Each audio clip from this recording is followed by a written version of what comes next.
Oh,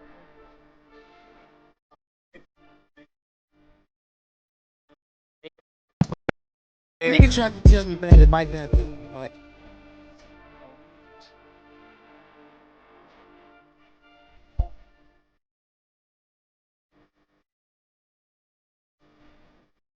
I'm,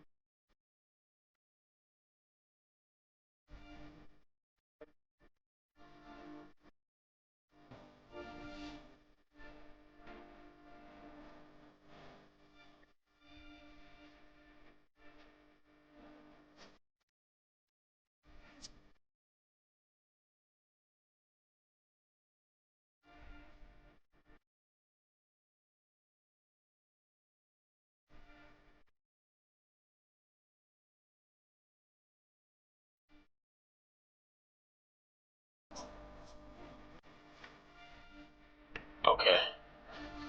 I came through big body nigga triple X. Also used to doing shows, I forget to sweat. My inbox full, I got a lot of shit to check. They don't think you signed something, you got emeralds on your neck. Was moving wild, I settled down, the streets bring stress. Okay, they love the coochie scouts, the hoes showing off their breasts. Okay, I'm trying to get a check, see I ain't got time to rest. I can't triple S big B's, I ain't trying to keep up, I'm doing my speed. I done ran 100 up, times 3. She put the pussy in my face, trying to blind me. Told Jay that when it did it, there's in our position. We could be bigger than niggas, I know it, I'm cocky with it. I can take my chain off right now, play hockey with it. Ask the labels how they feel about this shit, they say they rockin' with it.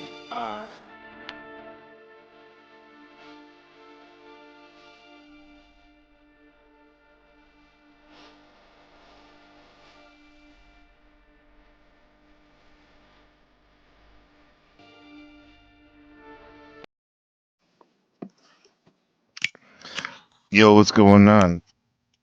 What's going on, bro? What's on, bro? Chilling, man.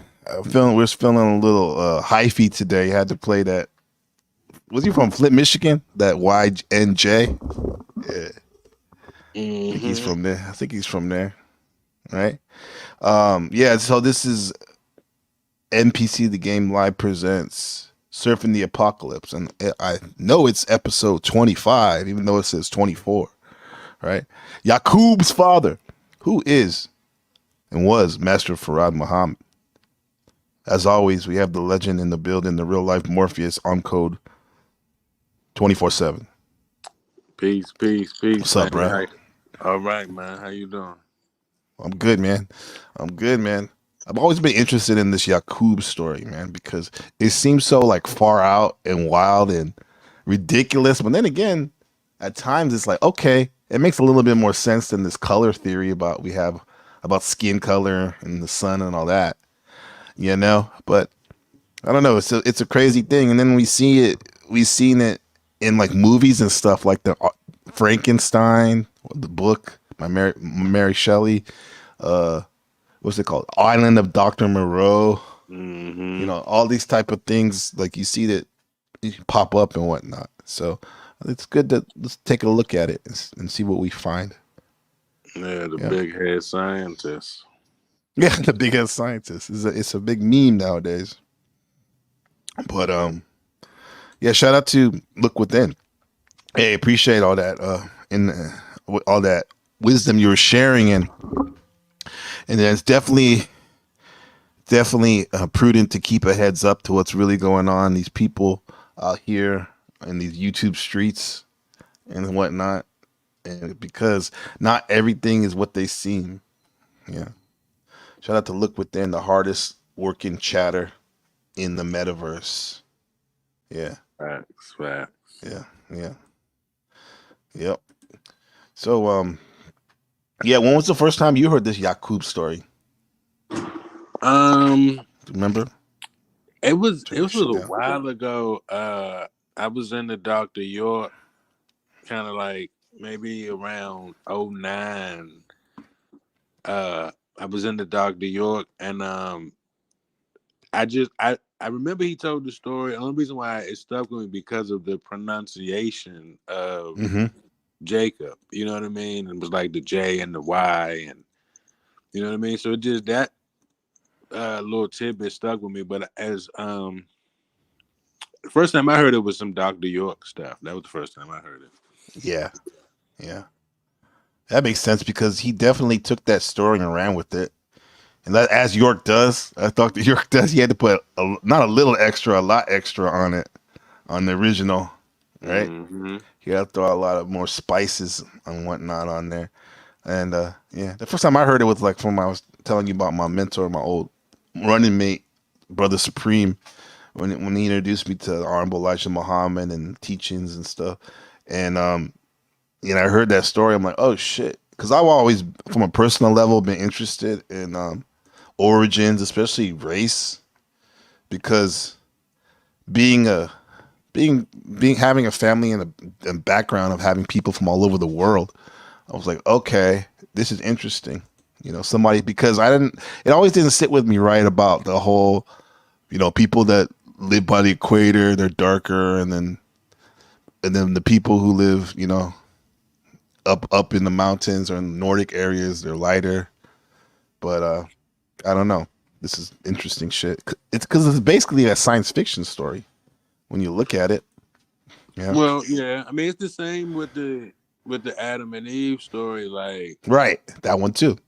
the critical thinking is like, well, if one guy and one lady, they had to have kids, and then I guess the kids had to mate with the kids. Like, if this, you feel I'm coming? Like, yeah. Adam and Eve, they have a kid. Now what? Maybe they have like 10 kids, 20 kids. Like, now what?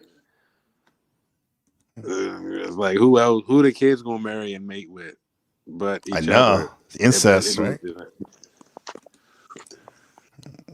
Incestuous relationship going on right there. Yeah. Yeah. Shout out to the chat. Who's this? No. Oh yeah, no. What's up, man? Well, man. Well, family, I'll say. Will we say they? That's the way people say it now. We don't know what their gender is. But anyway, he said we're all Mongols. Yeah, pretty much. Seems like at this point, a lot of people are mixed. We're all Mongols. But then again, maybe we're not. I don't know. We shall see. Yeah. Even if we're not genetically mixed, our ideas are mixed, it seems like. Let's see. Let's read this according to the, our resident. We don't have encyclopedias anymore. We have Wikipedia. What they have to say about the YAKUB story. YAKUB.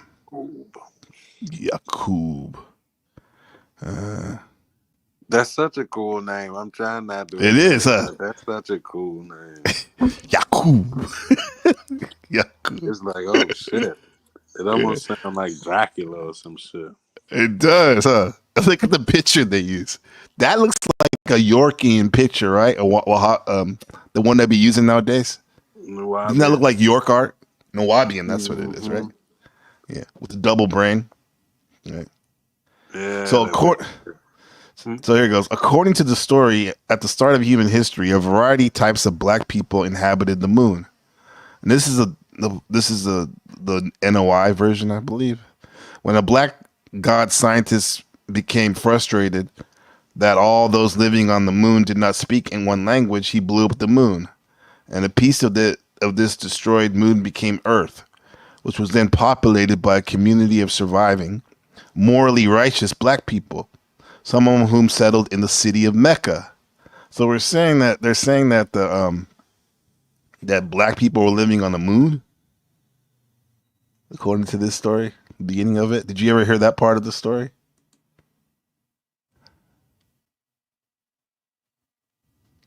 Yeah, I think you're muted. Okay. I'll keep going. I'm sorry.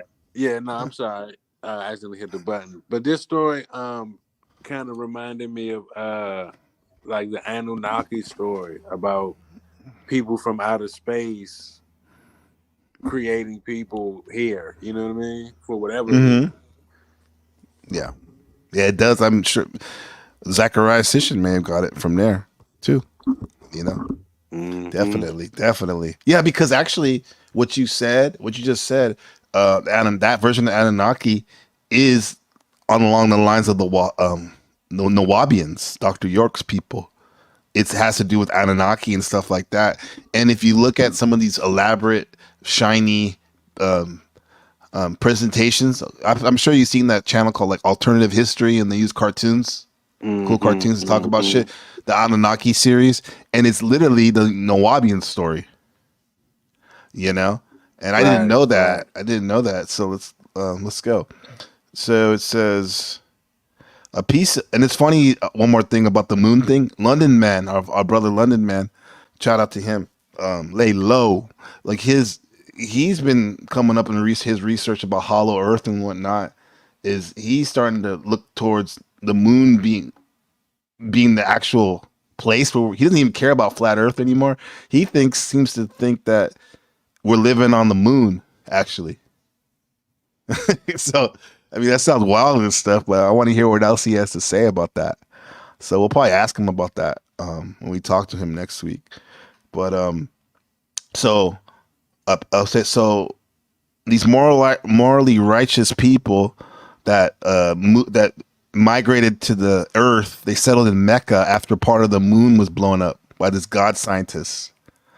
So Yakub was born on a short distance outside the city. So already we're saying that this black scientist was born in Mecca. I know. Usually we think about Africa, right, as the place long ago. So Yakub was born outside the city and was among the third of original people who were disconnected with life in this society. So they're kind of like off grid, right? So a member of the Meccan branch of the tribe of Shabazz, Yakub, one of the 12 tribes, right, in the Bible, Yakub acquired the nickname Big Head because of his unusually large head and arrogance. So he's arrogance, right? So at the age of 6, this is as old child to my son Ben, he discovered the law of attraction and repulsion by playing with magnets made of steel. Okay. Right? And what do magnets do? Right? A negative plus a negative equals a positive. I mean, the negative and the positive, they form a magnetic. How does that work with magnets? Yeah, is it or is it positive attracts positive? It's been so long since I used a magnet. I thought it was opposite because I thought when you put them the same charges towards each other, I thought they kind of like won't connect. But maybe I have it backwards. But if I remember correctly, I thought it was the opposites will snap. Or we may be getting like mathematics confused with that, like negative times a negative equals a positive, right? But in terms of the story, it sounds like the like attracts like, you know, because they're saying literally that he was playing with magnets and he saw that he learned the law of attraction and repulsion. Magnets made of steel. Think about that, steel. Okay. And all these stories are like, they could be seen as metaphor, even if they never even happened. Who plays with steel a lot in the hood and gets killed? Who plays with steel in the Middle East and Ukraine? Who's playing with steel, man? People are blowing each other up and twisting each other backwards with those weapons and stuff, guns and whatnot, huh? Yeah. So this insight led to the plan to create a new people. He saw an unlike human being made to attract others who could, with the knowledge of tricks and lies, rule the original black man. Oh, okay. So you got it right. We got it right. Negative attracts positive. So he's saying that he came up with the idea that an unlike human, in this case probably like a white human, lighter human, made to attract others, could use tricks and lies to rule the original black man. And it does seem like a lot of people are mesmerized by the other, right? As we can say, right? Yeah. You even said it when you were talking about like male-female relationships and how like a lot of white girls, and maybe the other way around too, will like black men because it's different, probably. Yeah. You seen that in your life? I mean, yeah, you you see the divestors, and it's more prevalent with like the middle class. You know, the Mhm. Howard University, Howard, yeah. you know, Georgetown. When you get into that kind of middle class, you'll see it. But like in the more urban parts of town, you don't see it really at all. Mm, Well, really? I don't see it really at all. Mm-hmm. I think you're right. Because I living in East Oakland, my neighborhood is probably like 90% black or something crazy like that. Uh, in a good way, crazy. You know what I mean? Because usually you don't get that. Everyone's like gentrified and mixed and stuff, or segregate. Yeah, I didn't see that much. That's why when me and my wife would walk around the neighborhood, people were like, probably like, "What the fuck?" And I used to see, not used to seeing that. But you're right. When you do go to like the city center and stuff like that, you see more of that type of shit. Um, Mm-hmm. so so I want to add this, something too, right quick. yeah, go ahead. They got something called the water spell. I got to do some more research on it, but they got something called the water spell, and it's represented through an interracial couple. Hmm.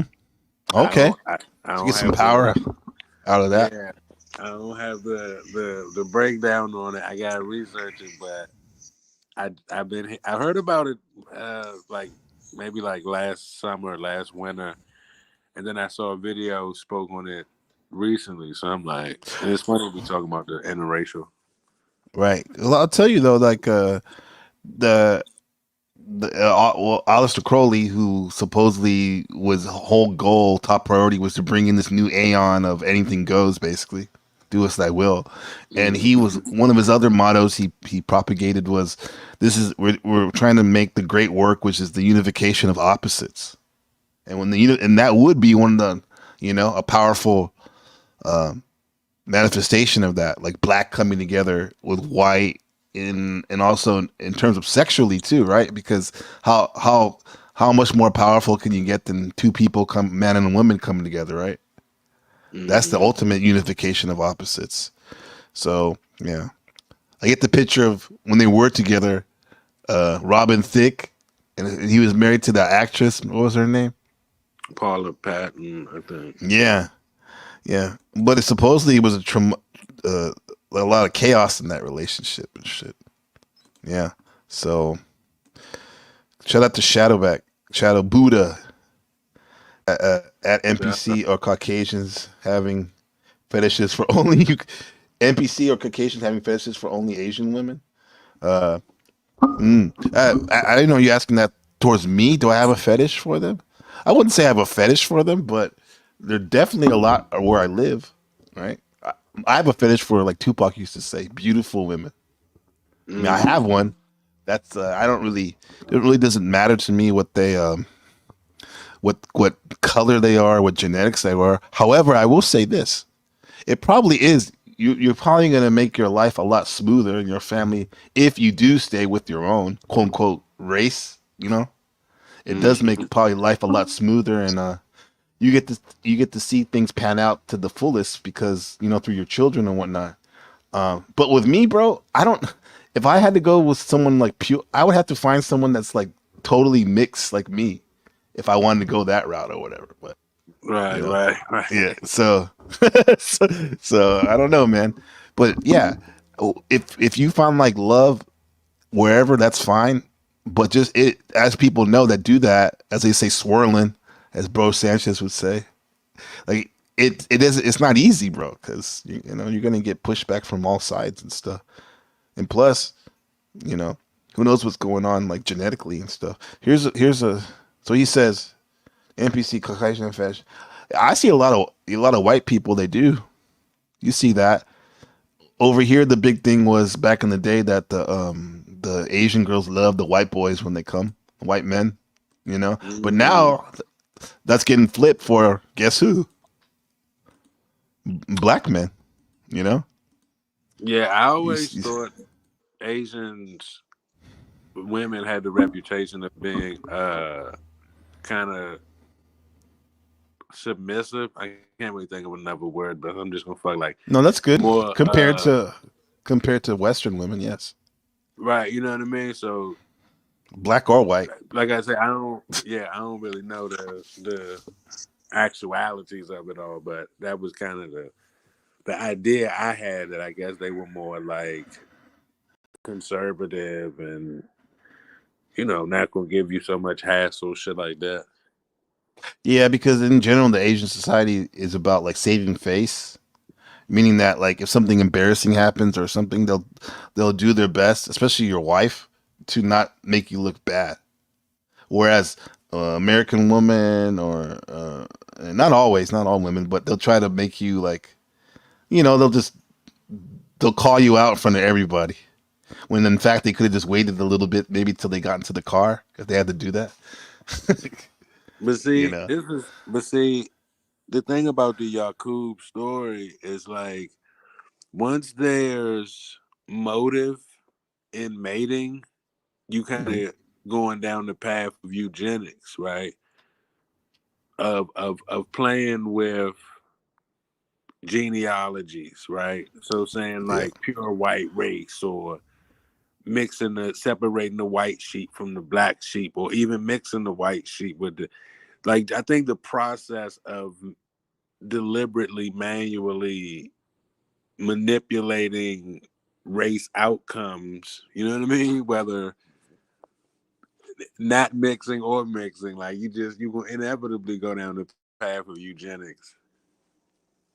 Yeah, because I mean, if you take this story literally, Yakub was practicing eugenics to the fullest. You know, uh, Plato was promoting eugenics in his writing. Like only a small group of elites are supposed to run. That's the story. That's the main story we see. But isn't They're supposed to Yakub run the supposed field. to be like heavenly or celestial or some shit? Like, he's not N- just like some guy. No, he's high powered. He's a human. That's just super super smart. Oh, okay. I thought he was That's why you like, got two brain, like a like a uh, like a deity, like a titan or something. No, no, no. He's a human, human, colored man, human. okay. Yeah, uh, it was a comment from no submission, but also likely to rip your balls off. Yeah, if you're not careful. Yeah. So this is from Noah as a comment. What do you think about this on code? He said, "In the beginning, no one cared about color or contrast. Albinos were accepted by all." I mean, I would have this.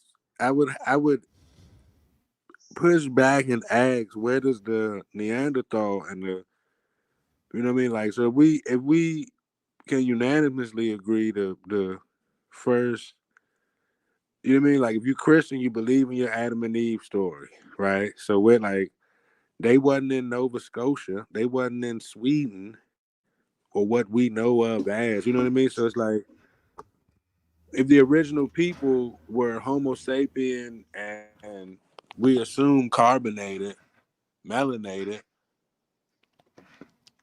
then yeah, like albino within the group. Like, if somebody that's in the Bantu tribe have a albino child, they're not gonna, I would Hmm. assume they're not gonna kick it out. Be like, oh, it's not dark skin, kick it out, Right. right? But once the human slash Homo sapien went to war with the Neanderthal, we know what complexion the Neanderthal was, right?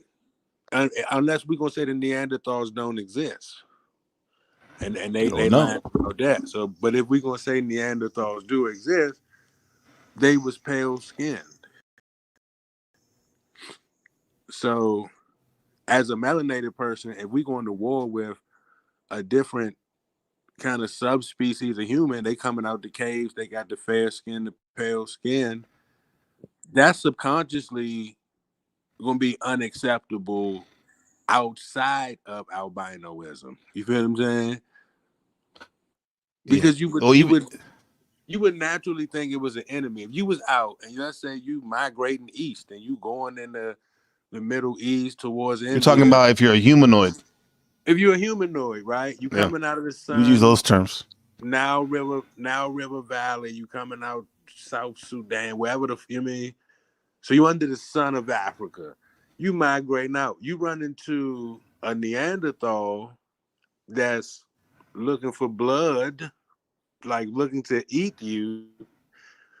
It's like kind of like that movie, The Cruise. Yeah, no, that movie, The Cruise. Cruise, where he was like, everything will kill you. Like, be careful. Don't the plants will eat you. Oh, Like, are you talking about Will Smith talking to his son? that Was was that him? what was the movie Or Tom after Earth? Cruise? Was it Tom? It's a Whatever. cartoon movie. It sounds familiar when they said that. Okay. He said like, Yeah, don't trust anything out there. Yeah. Okay. The Cruise. It's They was dangerous. a prehistoric family trying to survive. You Yeah. know what I mean? Not knowing Yeah. a new emerging world, but I digress 3-4 times. But I get what you're saying. Like, it's such an alien form that it's like an enemy. But even with if you keep it in with respects of the albino, a metaphor, even in the tribe, like they will accept an albino. However, they're gonna look at him differently, even in that group. Now, hopefully they'll look at him in a positive way. Maybe like dig him up because he's different. Because it's kind of hard to be different sometimes, by appearance and still live in a homogeneous group. Or they could have gone the other way and ostracized him, but he's still part of the group, right? But you're talking about a whole nother species. That's something else I haven't looked into, so I can't really speak about this war between the Neanderthals and humanoids. That's interesting. That's interesting. Yeah. So let me see comments. Oh, Shadow Buddha with a comment. Where the other stereotypes in Caucasian males having fetish for Asian women compared to other groups? Oh, we already said that. I think we went over with that. He said comment. Oh, by no comment. I don't believe in Adam and Eve. That was an alien breeding program. We came from darkness of a mother's womb. Well, that's what some of the people that prescribe to the Yakub theory, they believe that the story of Adam and Eve is the creation of white folks. That breeding program, as Yakub, or as they said in the Elijah Muhammad's teaching, they call it grafting. But it's basically like a breeding program, right? We came in. We all came from the darkness of a mother's womb, which is. They also talk about how the original man came from triple dark blackness in the void of space. That's what that looks like right there. Go ahead. Okay. No, I was. I'm glad you hit on that because I wanted to speak on that too. But for the layman's out there, no disrespect, for the people that's unaware, can you summarize what Yakub did with the sheep and the flock and the black and the white? Okay, well, I'll read the story. I could summarize it like this real quick. I'll speed read this story. So, this insight to Yakub led to the plan to create a new people. He saw an unlike human being made to attract others who could, with the knowledge of tricks and lies, rule the original black man. By the age of 18, he had exhausted all knowledge in universities of Mecca. He discovered that the original man contained a black germ and a brown germ. With 59,999 followers, he went to the Isle of the Aegean Sea called Pelagian or Patmos, which Elijah Muhammad identified as Patmos. Once there, he established a dystopic regime, starting to breed out the black traits of his followers, killing all darker babies, and succeeded in creating a brown race after 200 years. Now, when he was ostracized, so what happened was, bro, people think that like okay, when he the story goes that he was angry at his classmates, right? Because like we were saying about the albino, they made fun of him because he had a big ass head and they would tease him, right? So he hated them and he got this intense hatred for his classmate, and he just grouped them all as like, oh, all these people, I hate this race of people, right? Yeah, but little did they know, maybe he was an asshole because they said he was an arrogant person too, as well as smart. So maybe if he was cool and chill, even though he had a big ass head, they wouldn't have hated on him, right? So you got to remember that, Yakub, right? And anyway, so he told his uncle that in the future he will create a race of people that will kill and dominate the black people, the original people, right? And his uncle's like, okay, whatever. So as he grew older, like the story said, he went to the universities and like maxed out Mr. Valedictorian, learned all the knowledge of genetics, and then he started to start this breeding program in Mecca. And he wanted money from the government of Mecca, the king, but they're like, "Fuck you, bro! You're strange. You're a mad scientist, basically." And this is what the whole Jacob thing. People think the Jacob thing came from the connotation because what did Jacob do? Or Israel? Israel wrestled with the angel, right? That story you heard about that, like Israel wrestled with the angel, right? And then like what they think that means in terms of this story is Yakub wrestling with the government of Mecca to give him money for his breeding program. And they were like, "Fuck you! You need to leave. We're ostracizing you to this island in the Mediterranean Sea. You can take your followers and do whatever. Just leave us alone. You're crazy." So he took his followers, 60,000 followers, to the island and started doing this breeding program where women would get pregnant. And if the baby was a certain pigmentation, dark, he would kill them. And in the story, it goes into details saying that the nurses would euthanize the baby right there and then tell the mother, like, "Oh, your baby died in childbirth," you know? And then, because all these stories could be symbolized too. And this could have been the Nation of Islam's way of talking about Planned Parenthood type shit. You know, eugenics. Yeah, that definitely having eugenics, the epitome of eugenics, the definition of, but also it kind of segued into the Asiatic black man because, like I was saying earlier, if the original people, now River Valley civilization, or Bantu tribes, Dogon, you name it, right? We would assume under the sun of Africa they was melanated. We would assume, right? So when what's this guy named Farrakhan? No, it's not. This is Elijah Muhammad. Right. Master Farad Muhammad. Yeah.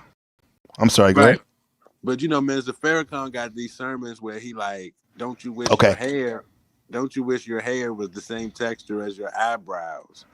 Right. And he was saying that the kink of the hair is more indicative to a punishment by God. It's unmanageable. It's rough. It is you know what I mean? This is the shitty kicking. So, you know what I mean? The Asiatic black man could tie into this Yakub story of the original man was not the heavy melanated blue black triple darkness Naga, you know what I mean? None of that. Scratch all that. Black goose, scratch all that. The original man was the grafted man, right? The Dr. Yakub Asiatic brown man or white man. Well, yeah. Well, in the lines of this story right here, the brown man, as they said, after 200 years, they created the brown man. According to the story, that's the Indian race. Red dot, not feather. From India, the subcontinent. That was the first stage of the breeding program. Not necessarily blue black triple dark blackness, but pretty close, especially with those Davidians. I was just about to say, where do the Dravidians fit into the story, and the Melungeons, right? And then you got what's the blonde haired brown people? They not in Australia. Where they at? Aboriginal people in Australia, like those original people there. Yeah, they the ones. Aboriginal can mean added original, not quite original people, but added original. That's how I was taught about it. I was taught that too, that the ab was synonymous with abnormal, abducted, right? The ab was negative, obstruction, right? Yeah. Because if you look at the Aboriginal people, you're right. They have the blonde hair and then the white, but they have very wide noses and the furrow brow. Almost look like a caveman, kind of. Some of them, like the Geico guy. They like the missing link. But they have straight hair, though. Yeah, and what you said about the hair earlier reminded me of something I read on doing this research. Is one of the reasons, the theories that why original people have kinky hair, like coiled hair, right? Is because it's to protect them from the sun. because if they're living by the equator and the sun is beating you down, if you have the straight hair, that shit's gonna like fry your brain literally. Whereas the wool like hair actually because it's like an insulator, it protects you from that sun beating you down more. Yeah, and if you want to take it a step further in this Yaqub narrative in the NOI Nation of Islam narrative or origin story, the people were sent to Africa as a punishment, like you said, or as a way, because remember, according to their stories, they came from the moon originally, and they went down to the earth after the moon was blown up by Yaqub's father or whatever. But so when they went to Africa, it was seen as a punishment, or you can see it as a way to get stronger, because they're literally living in a wildlife refuge reserve in Africa, where there's animals and the elements and all that which made them so strong. You know, like you said, and that's a good point on Code. I think in some of the Yaqub story, they did have straight hair, like their eyebrow, but then they went to Africa because in this story, they don't believe that life started in Africa. They believe the original black man, was all over the planet.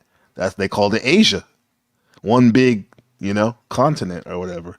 Well, right? and see, this is the most obvious logical question is, who put these people simultaneously around the Pangea, right? Who, like, did they sprout at once? Did they, you feel I'm coming from? Who was first, who was second, and who, so if their teaching is, what's Yakub's father's name? Let's nail him to the board. Yeah. Who is Yakub's father in the story? You would have to watch that other video, that one you sent me with the York pictures on it. That one goes into detail. Oh, I'll get it right now. Or one of those videos here. We'll get that once. Yeah, we'll get that. Yeah, while you do your thing on that, I'm gonna just put it out there. Like, so if the moon people came, where did they land, or did they come in fleets and just land? You feel what I'm saying? Throughout, Probably everywhere. I would think everywhere, right? If we're looking at the story that, because there's a lot of them. Given their narrative, you know what I mean. They all spread out across the globe of Pangea. Yeah. So,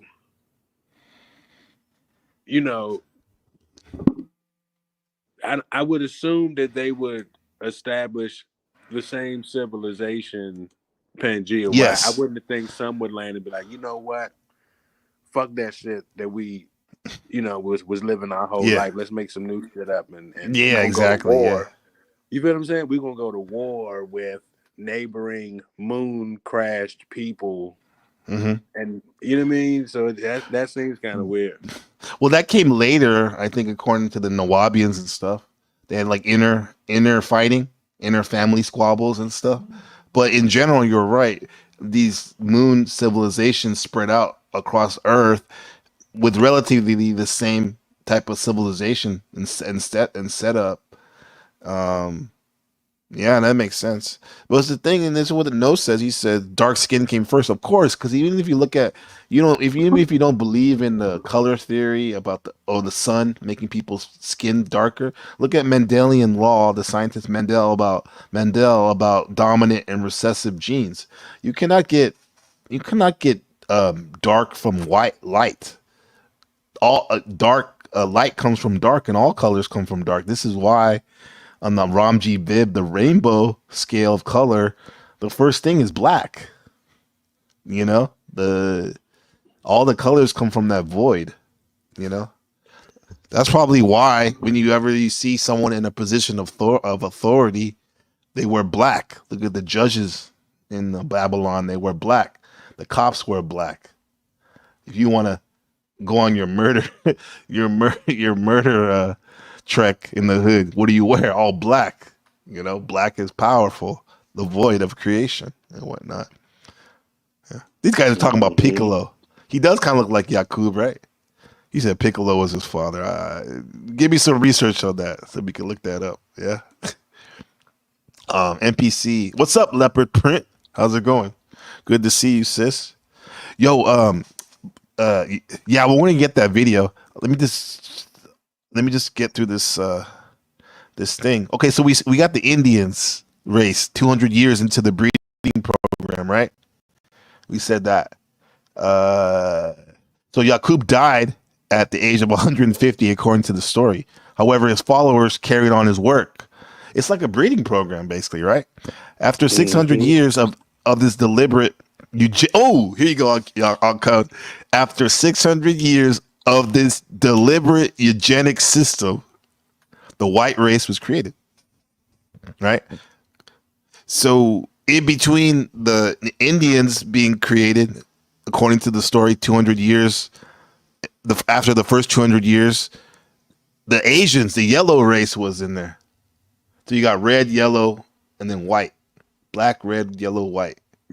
Get it? Right? This is why the Nation of Islam, they don't call black people a race, the black race. Their language is very specific. They say we're a nation. He's all, because they would say, Dr. Khalid would say, peace be upon him too. He would say, the he's all, race has a beginning and an ending. They don't know about we don't know when the original people were born, right? When they came into existence. There's no record. There's no birth record, right? So we can assume they've been here forever. You know what I'm saying? No birth record. As they say in that death certificate, Khalid says, no birth record. The father and mother of creation, mathematics and science. So the brutal, listen to this is the Africa, out of Africa theory. The brutal conditions of this creation determine the evil nature of the new race, right? By lying to the black mother of the baby after they were born and they killed the baby with the eugenics, was born by lying to the black mother of the baby. This lie was born into the very nature of the white baby, and murder of the black people was also born on them, who made by nature a liar and a murderer. All the races other than the black race were byproducts of Yakub work as the red, yellow, and brown races. There you go. Oh, brown's the Indian. Red, India subcontinent. Red is the Native American Indian. And then the yellow's the Asian. And then the white. So he's saying those were byproducts because all he cared about is he wanted the end product. He wanted the white race to wage war against the original people. Yeah. Were created during the bleaching process. However, the black race, including Asian people, considered to be shared ancestors of the Moors. Whites were defined as Europeans. Elijah Muhammad also associated that some of the new white races tried to graft themselves back into the nation, but they had nothing to go by. As a result, they became guerrillas. A few were lucky enough to make a start and got as far as what you call a guerrilla. In fact, all of the monkey family are from this 2,000-year history of the white race in Europe. Oh my gosh! See, hold on. According to the story, wow. And you see, I did some videos on this, right? Where I was saying it's literature out there that explains how, the same way Darwin said that they come from the ape. You know what I mean? That the ape is like in their lineage of creation. And this is a whole nother set of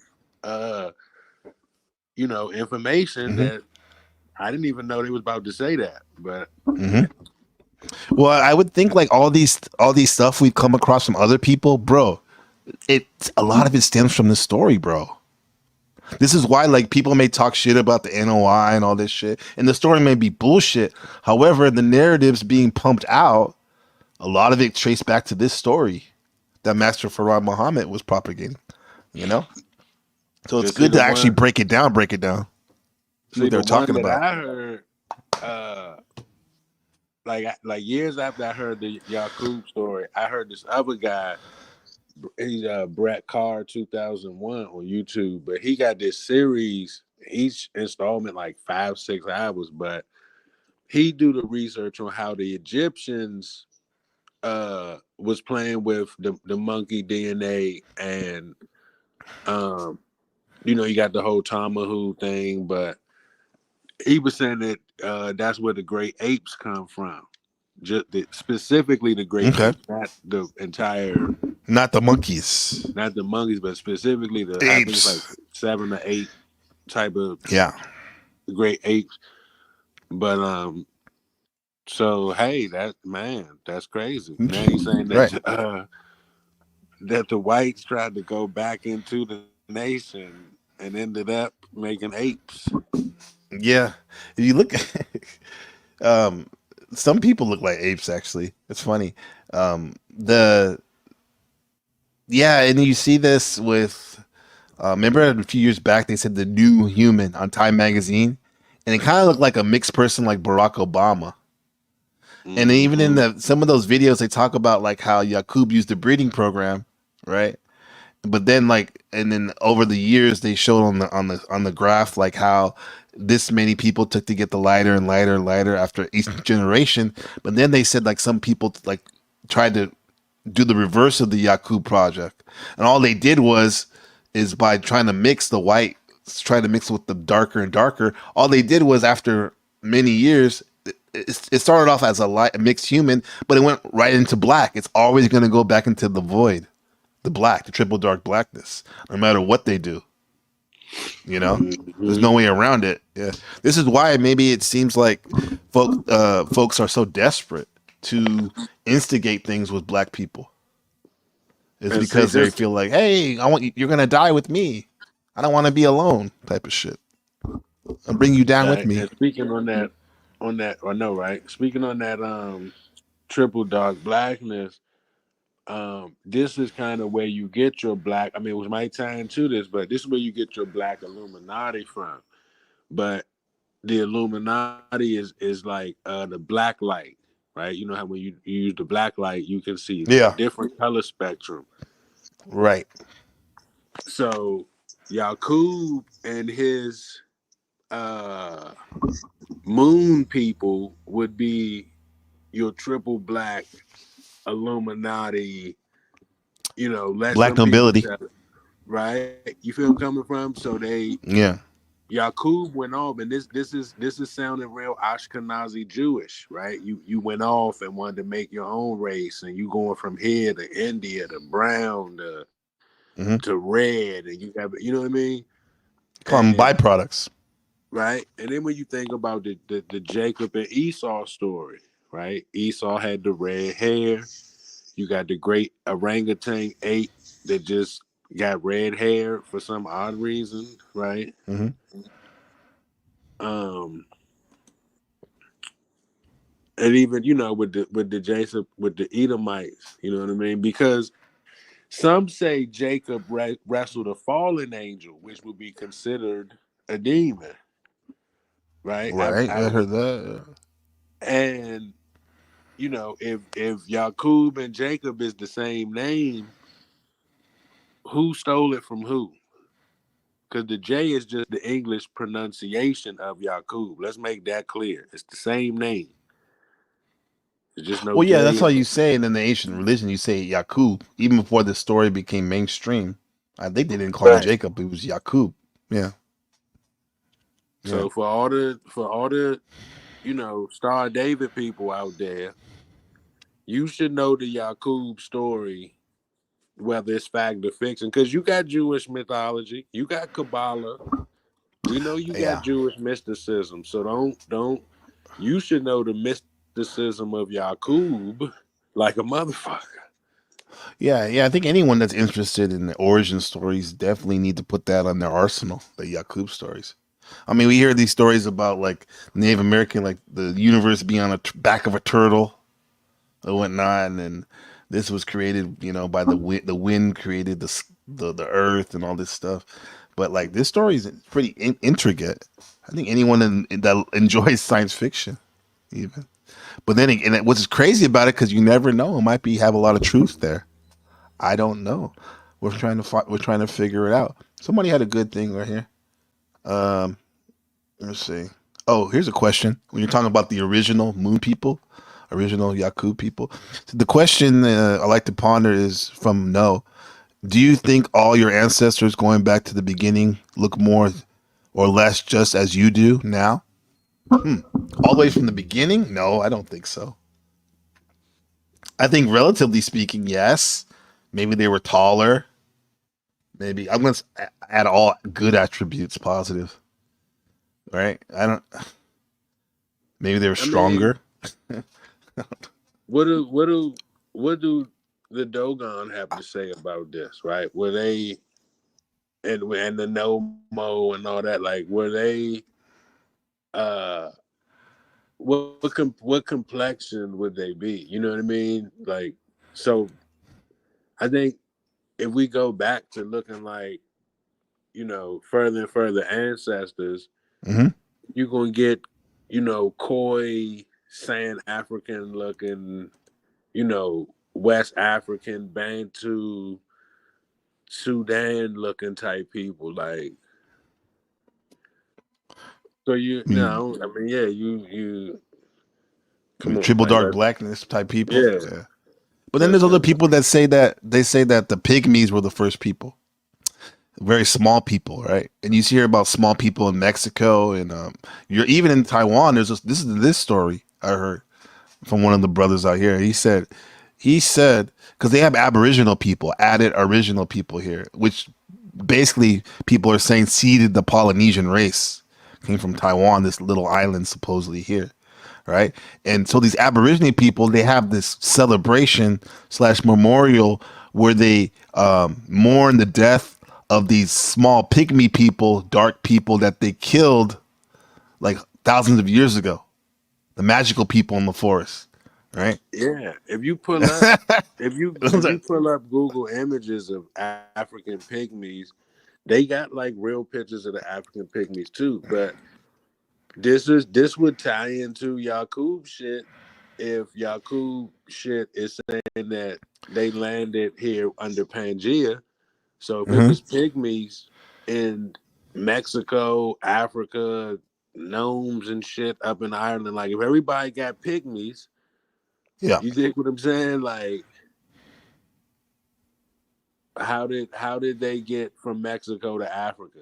Pangea would Well, maybe explain that. You know what I mean?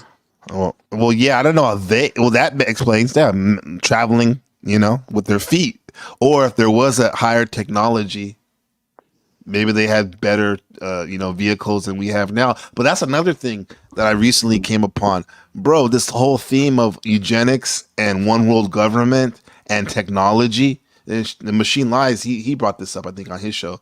When he's been talking about Atlantis and the Moria and all that.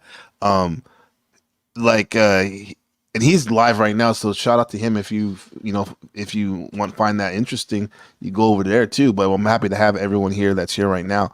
But so who's to say they had a high technology there? But that in itself, we got to question that. Why is technology, eugenics, and one world government a story we hear in all these cultures, right? I think it's that snake what we did months ago when we were doing the snake Brotherhood of the Snake. That Mm-hmm. shit is everywhere. Those are that's the Yakub Moon. If you're going by this narrative, those are the Yakub Moon elites. I'll call them. And I You mean, know, see, this is the one thing, world right? government. I want to touch on two things. One, tie in the traditional core of racism associated with white people into this Yakub story. Like, Uh huh. what's the why? Like, when who the first race that come to your mind when you think racism?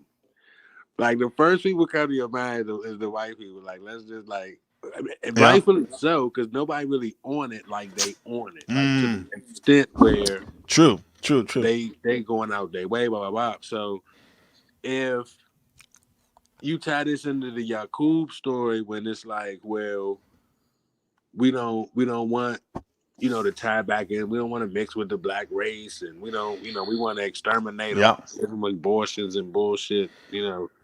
So that kind of fit into it. And another thing I want to speak on is like with the machine lies, talking about Atlantis and Lemuria.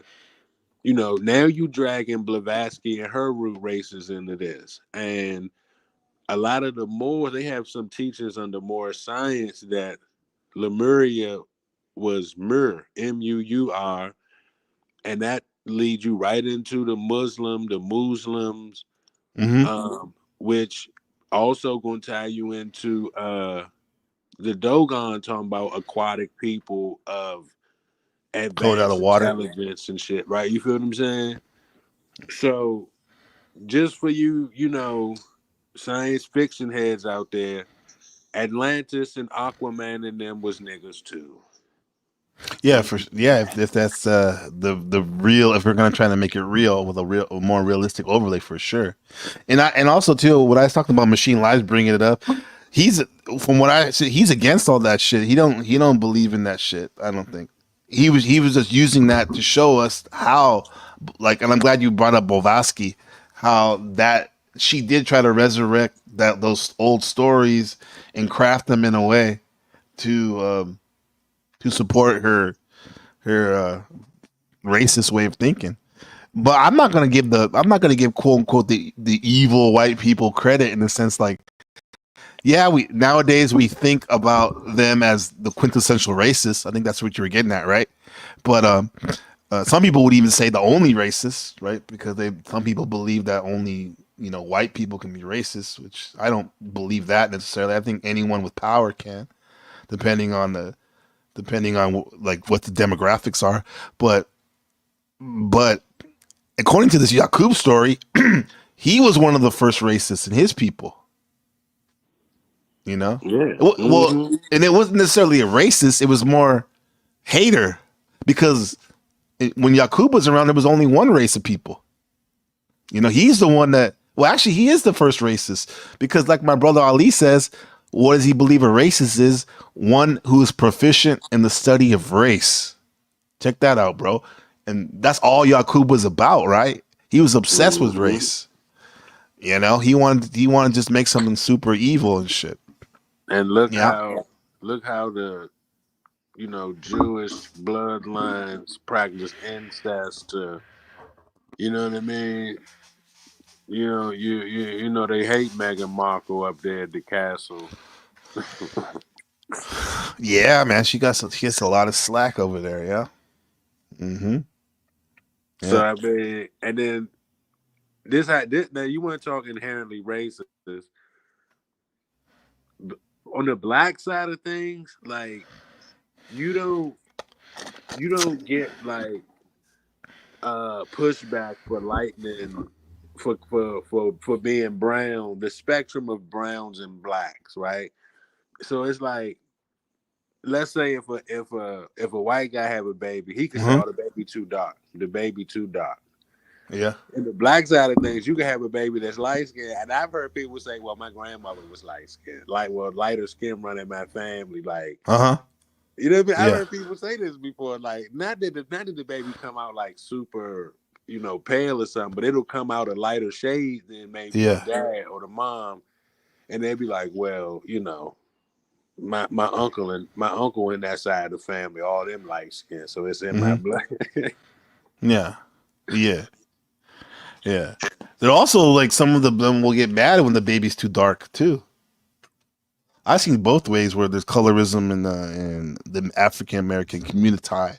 Like, where I was with my friend Jerome, and we were at this convention, BSU convention, Black Student Union convention in California for high school, and these two girls were like, "Oh, you guys are fine, but y'all too light." It's like, what the fuck, So I think every people have a colorism spectrum, and maybe that is because of the European. In more recent years, when I say more recent, I mean the last couple hundred years, that's become a thing, right? And it just permeated into everyone's consciousness, because their way of viewing things is the paradigm, we can say, on default, of how the world looks at shit.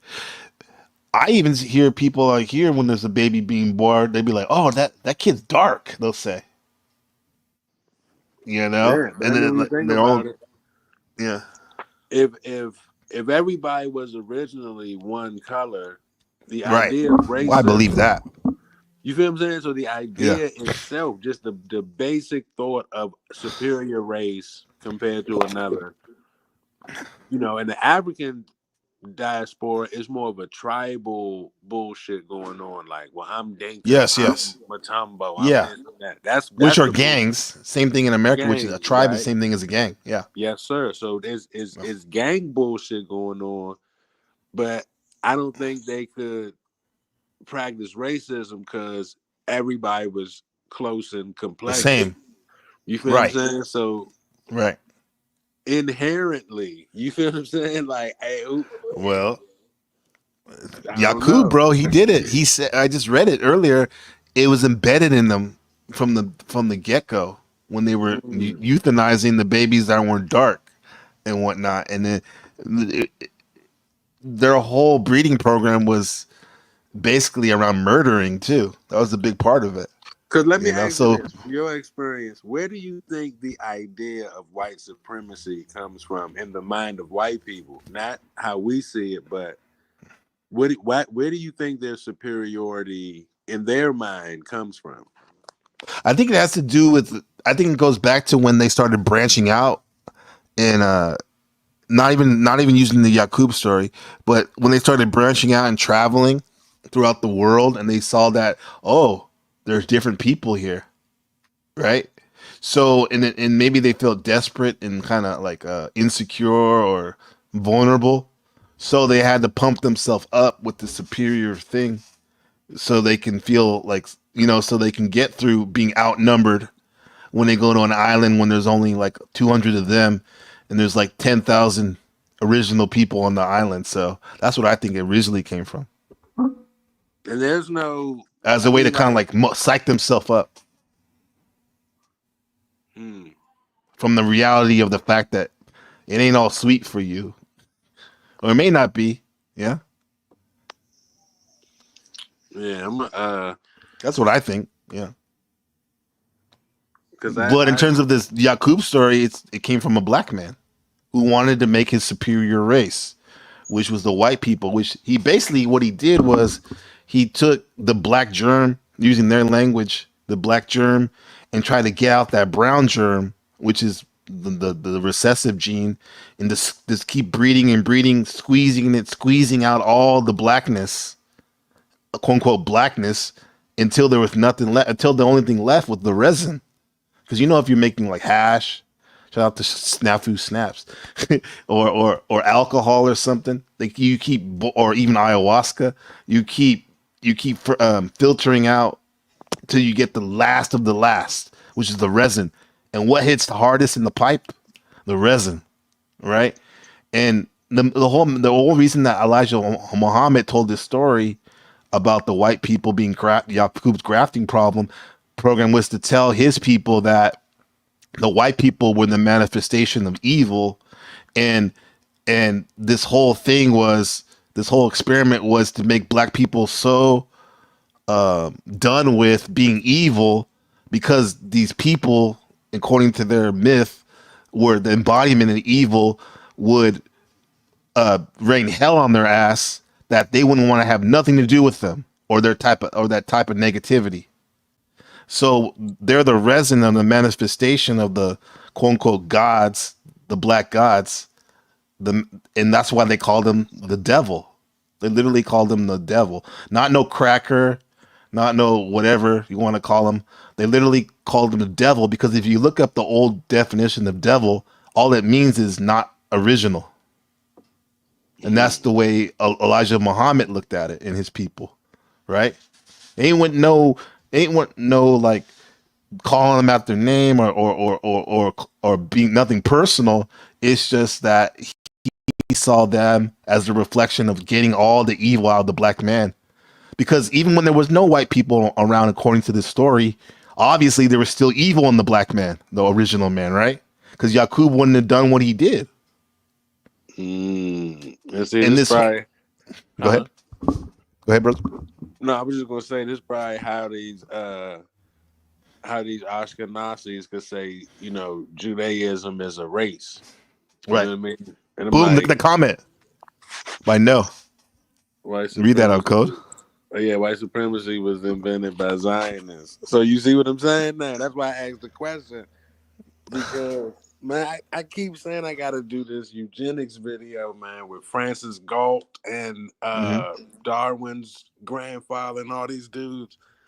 Um they were Jewish guys and they were zoologists. And they were Zoologists. all all the, black low IQ and primitive ways was because they were zoologists. And I gotta bring this shit, bro. I gotta do it because they was in Africa where black people were, and because there were, you know, quote unquote monkeys and apes there, they Yeah. felt like, well, since the monkey and ape is so close to human DNA, the black guy and the ape must be the same guy, must be like, you know what I mean, like Yeah, one yeah. and the same, One and the interchangeable. same. Yeah. Yep, that's what they wanted to say. Let me give a shout out to some of the legends in the chat. God, I didn't give him his props. Godhard Guardian, what's up, bro? He said, was Yakub the son of Aaron? L. Ron Hubbard's infamous alien deity from Scientology. Dun dun dun. Oh, yeah, that's Zeno.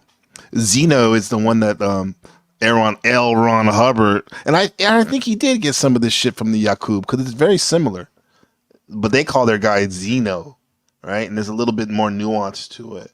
Shout out to Look Within. You said your chat is full of deep thinkers, Gabe. Reflection of self. Oh, I appreciate that, bro. And on Code is definitely one of the deepest I know. And thank you so much, Look Within. Blessings and clarity to all. Godheart with that high powered sentiment for sure. And shout out to Shift, the shifty one. Shift, the one and only. What's up, Shift? So what's up, y'all? On Code. Yeah, so look at this comment on Code. No, sit with a comment. I would say eons back when we were all mixed together 200K years ago, population was reduced to Ethiopia from all their albinos born were rolled down a hill and gradually repopulated the rest of the world. That's a good point to pick up the story. Because if you look at the Ethiopians, they got that straight hair, huh? Mm-hmm. You see a lot of them in the DC area. I did anyway when I went over there.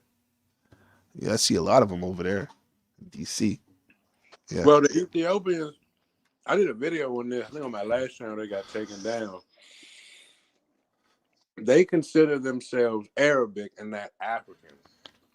Mm-hmm. They get to talk about Yemen and That's a made up thing though, Arab. I swear to goodness, man, maybe I'll Yeah. redo it. No, I believe you, Ethiopia. but like the term I saw in the video before, the term Arab, it's like more a recent creation, which is basically more accurate to say Northeast Africa. That's what the Middle East was, anyway. Yeah. Right there, man. Yeah. So, I don't. If you look back on my channel, I did this. I was trying to find out who were the first like African tribes, right? Who was first, like chronologically. So I know everybody think about ancient Egypt, but I'm trying to go before, so you get into like the Nile Valley, Now River Valley.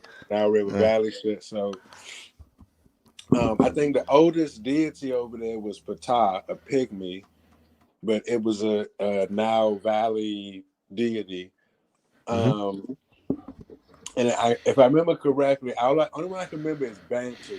The video is up, but Bantu was before sub-Saharan African, like the Khoi and all that.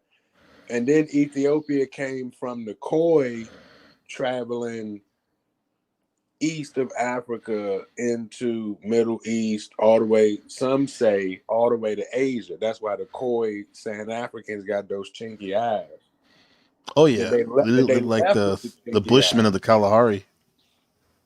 Right, and they're not pitch black. They all got like a lighter. They're kind of light. You feel what I'm saying? Yeah, people in Swaziland and South Africa are like that too. Mm-hmm. Light, yeah. I was like, "What? You're from Africa?" I saw some girls here because we got a lot of girls from Swaziland. That's where my dad's family settled before they went from Mali and Senegal. They moved to Swaziland, and I seen the girls here. I'm like, "Are you American, African American?" Nah, we're from Swaziland. I'm like, "Holy shit!" They Mm-hmm. lighter than me. Even some of them. Yeah. So here's about the migration. It says, okay, we're talking about the gorilla, the 2,000-year history of the white race. It said the new race traveled, because it's the Yakub story. The new race traveled to Mecca, where they caused so much trouble that they were exiled to West Asia, Europe, and stripped of everything but their language.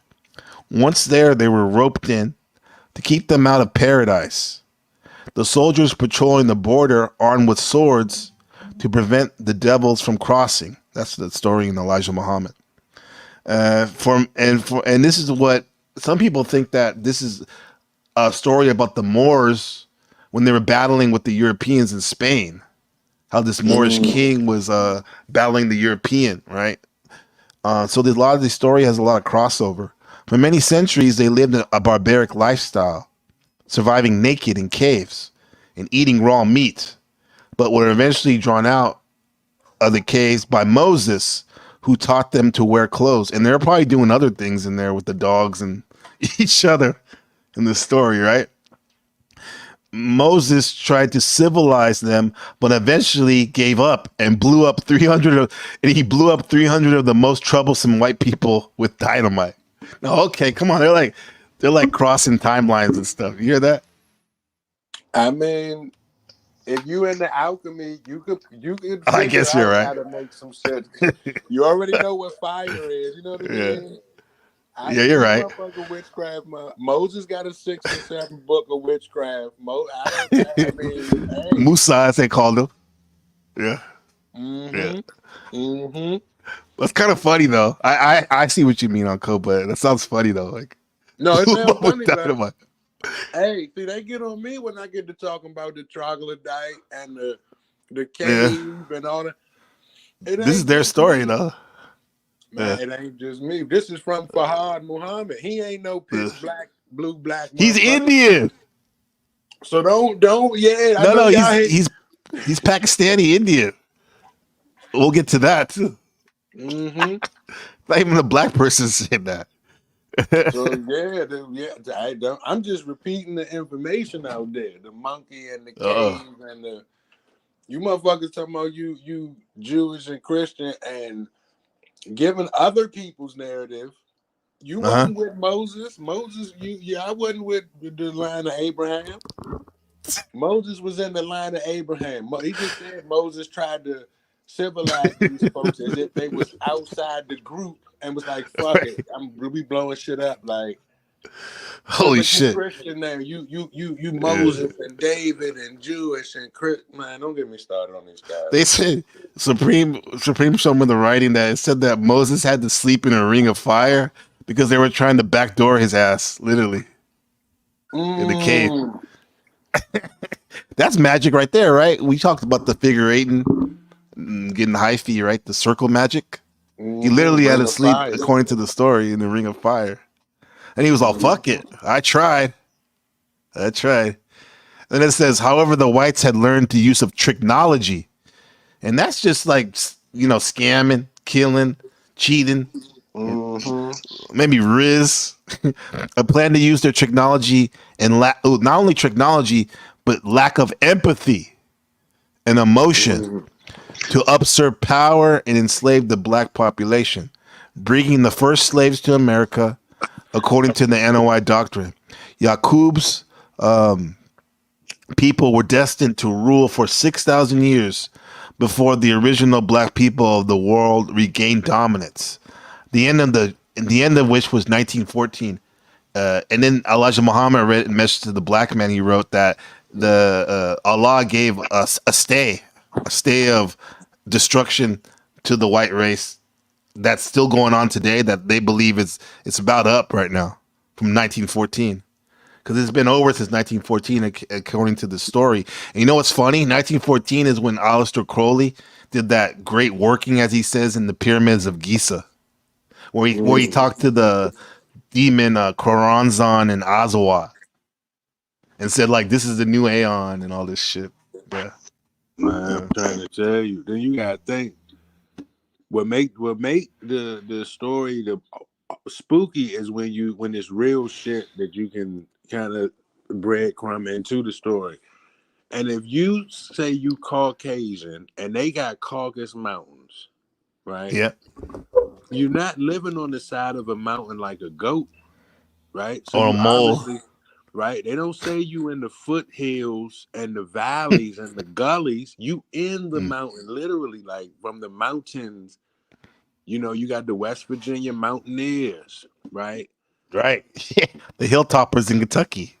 And you know, when I say troglodyte, yeah, it sounds whimsical, but that just means a caveman, a hermit, right? A trog like a trough, like a hole, and a dite like a goddamn mite or a fucking plebiscite or some shit, like referring to someone. It just mean caveman. So Yeah, well, it does mean that, and traditionally it does. However, I gotta say though, it is seen as a slur too by some people. that's what the I caveman was. gotta acknowledge that. Yeah. So Yeah. listen, no, that's what Farad Muhammad, the Pakistani Indian guy, said, that that the caveman was unmanageable, right? He was crude, right? We Right. got the stories of the wild man up in England. He was a wild man. He carry you off. The caveman in America, they always Captain Caveman. What they teach us? You hit the Captain woman over the. Caveman He was a and son. savage, right? You drag the woman home back to the cave. Yeah. What's going? I don't. So He slept with the Moors said they had to, or Musa had to civilize them. They're like, hey, you ain't supposed to sleep with your barnyard animals. I mean, you're supposed to make a barn. You're not supposed to sleep with them, and have sex with them. You're supposed to separate that shit, bro. But this was scary. The Caucasian is not referring like a nationality. It's referring like your ethnicity. Do you see what I'm saying now? So if legend has No. it that you a Can caveman, you unpack that? so if legend has it that you a caveman in the Yeah. snowy mountains of the Caucasus, this shit stretch Yes. all the way to Russia and all kind of shit, right? Yeah. So your race is Caucasian. We know what Asian is. You ain't Asian. If I say, hey, Conor McGregor, you're Asian, he gonna say, no, I'm not Asian. That's way over there. How the fuck am I Asian? I'm Caucasian. My shit is the Caucasus Mountains of Asia. That's literally what that word Caucasian means. The Caucasus Mountains of Asia. Right. As a human being, you living up there It's in a the place. cold and the mountains, in the cave. Yeah. Logically, what kind of coof, what kind of compassion, what kind of, you feel what I'm saying? You're not living like I don't know. I Eskimos. would look at the world like as a place I need to go to war with. You see what I'm saying now? Survival of Yes. the illest up that motherfucker. Yeah. Yep. But then So the I would Moors say, supposedly civilized them and whatnot, I mean, or tried. where would you think you'd be more civilized, in the jungles and the outskirts of rivers and lush Amazons, or in the harsh, cold Well, temperatures of the mountains and the caves? yeah, probably like the nice riverbanks and the where the jungle meets the plains and all that type of shit, definitely. And the I would say too that you could look at a brother, rest in peace, Dr. Africa. He has a really good videos about how, like what you mentioned, like the people from the Caucasus Mountain, their diet kind of reflected what they ate, kind of reflected their mentality and whatnot. You are what you eat, and how as a Westerner, no matter what quote unquote race you are, we've adopted the Caucasian diet, and it's like led to not only health problems but also thinking problems and emotional problems. Rather than he suggests a plant based diet. But it was comment from no church. I mean, no, the church created Islam specifically to kill Christians. It succeeded. The joke is the Christians think that they are Christian. Yeah, the churchians think they're Christians now. Right. Yeah, But I've heard that about the who's this no person, bro? You're dropping science, bro. Because like brother Ali, my brother my big bro, he would say that Islam was created by the Vatican, has something to do with it. As a way to subjugate certain Christians and stuff. see now Yeah. this is where I push back. Let's make it spicy. Now we got YAKUB saying they come from the moon, right? You Yeah. got Islam worshiping the moon. Well, let's get it. Well, they lived on the moon. It could go even deeper, but definitely for the sake of this story, we'll say the moon, right? But you know what I'm saying? Right? No, yeah, we could. Yeah, We yeah, could definitely. I'm trying to make it simple. You know what I mean? We could have yeah. Yeah, got go deep. ahead, go ahead. We can go deep. You know what I mean? No, no. Go Because ahead. they get to talk about Planet X and the Mm-hmm. Nibiru and all kind of shit now. Right. The mothership and the.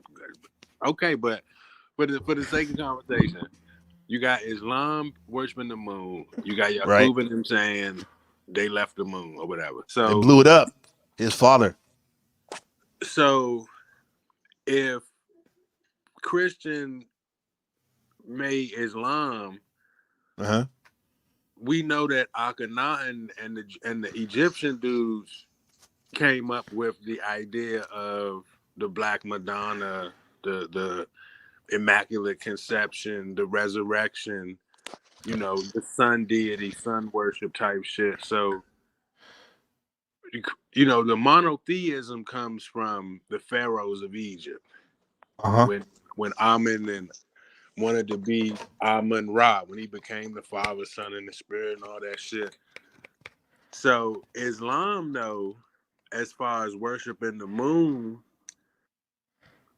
there's something called pre-Islam, right? Where they were Mm-hmm. worshiping the triple moon goddess. For all you witchcraft motherfuckers out there, y'all know about the triple moon goddess, right? We taught on it. We remember we Yes, showed that in sir. one of our episodes. Yeah. Mm-hmm.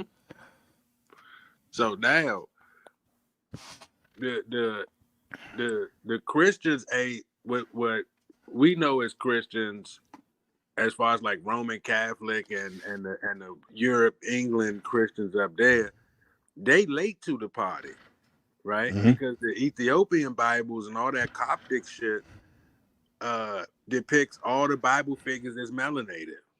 Russia exposed that over the summer, that they pulled their Bibles and shit out and was like, yep, everybody in that motherfucker look like they from the Congo. Mm-hmm. Yeah. You know what I mean? So Yeah. now we know the connection of the Order of Assassins and the Knights Templar, right? Right. So there's a connection to these Freemason Shriners that put on that Arabic fez. So I don't know if the Pope created Islam, because I mean, tell that Mm-hmm. to your Prophet Muhammad talking motherfuckers, right? They gonna explain they shit to a T. Prophet Muhammad flew on the Barak and couldn't read and write and mess up. Who talked to him? Angel Gabriel. We'll say. So the angel Gabriel is in your Bible, Christian. So Yeah. what's going on here? To me, it's the final. Like my Quran over here. It says, what does it say on it? It says the final call. Basically, that's why they call themselves the final call. The NOI, because they feel it's the last testament.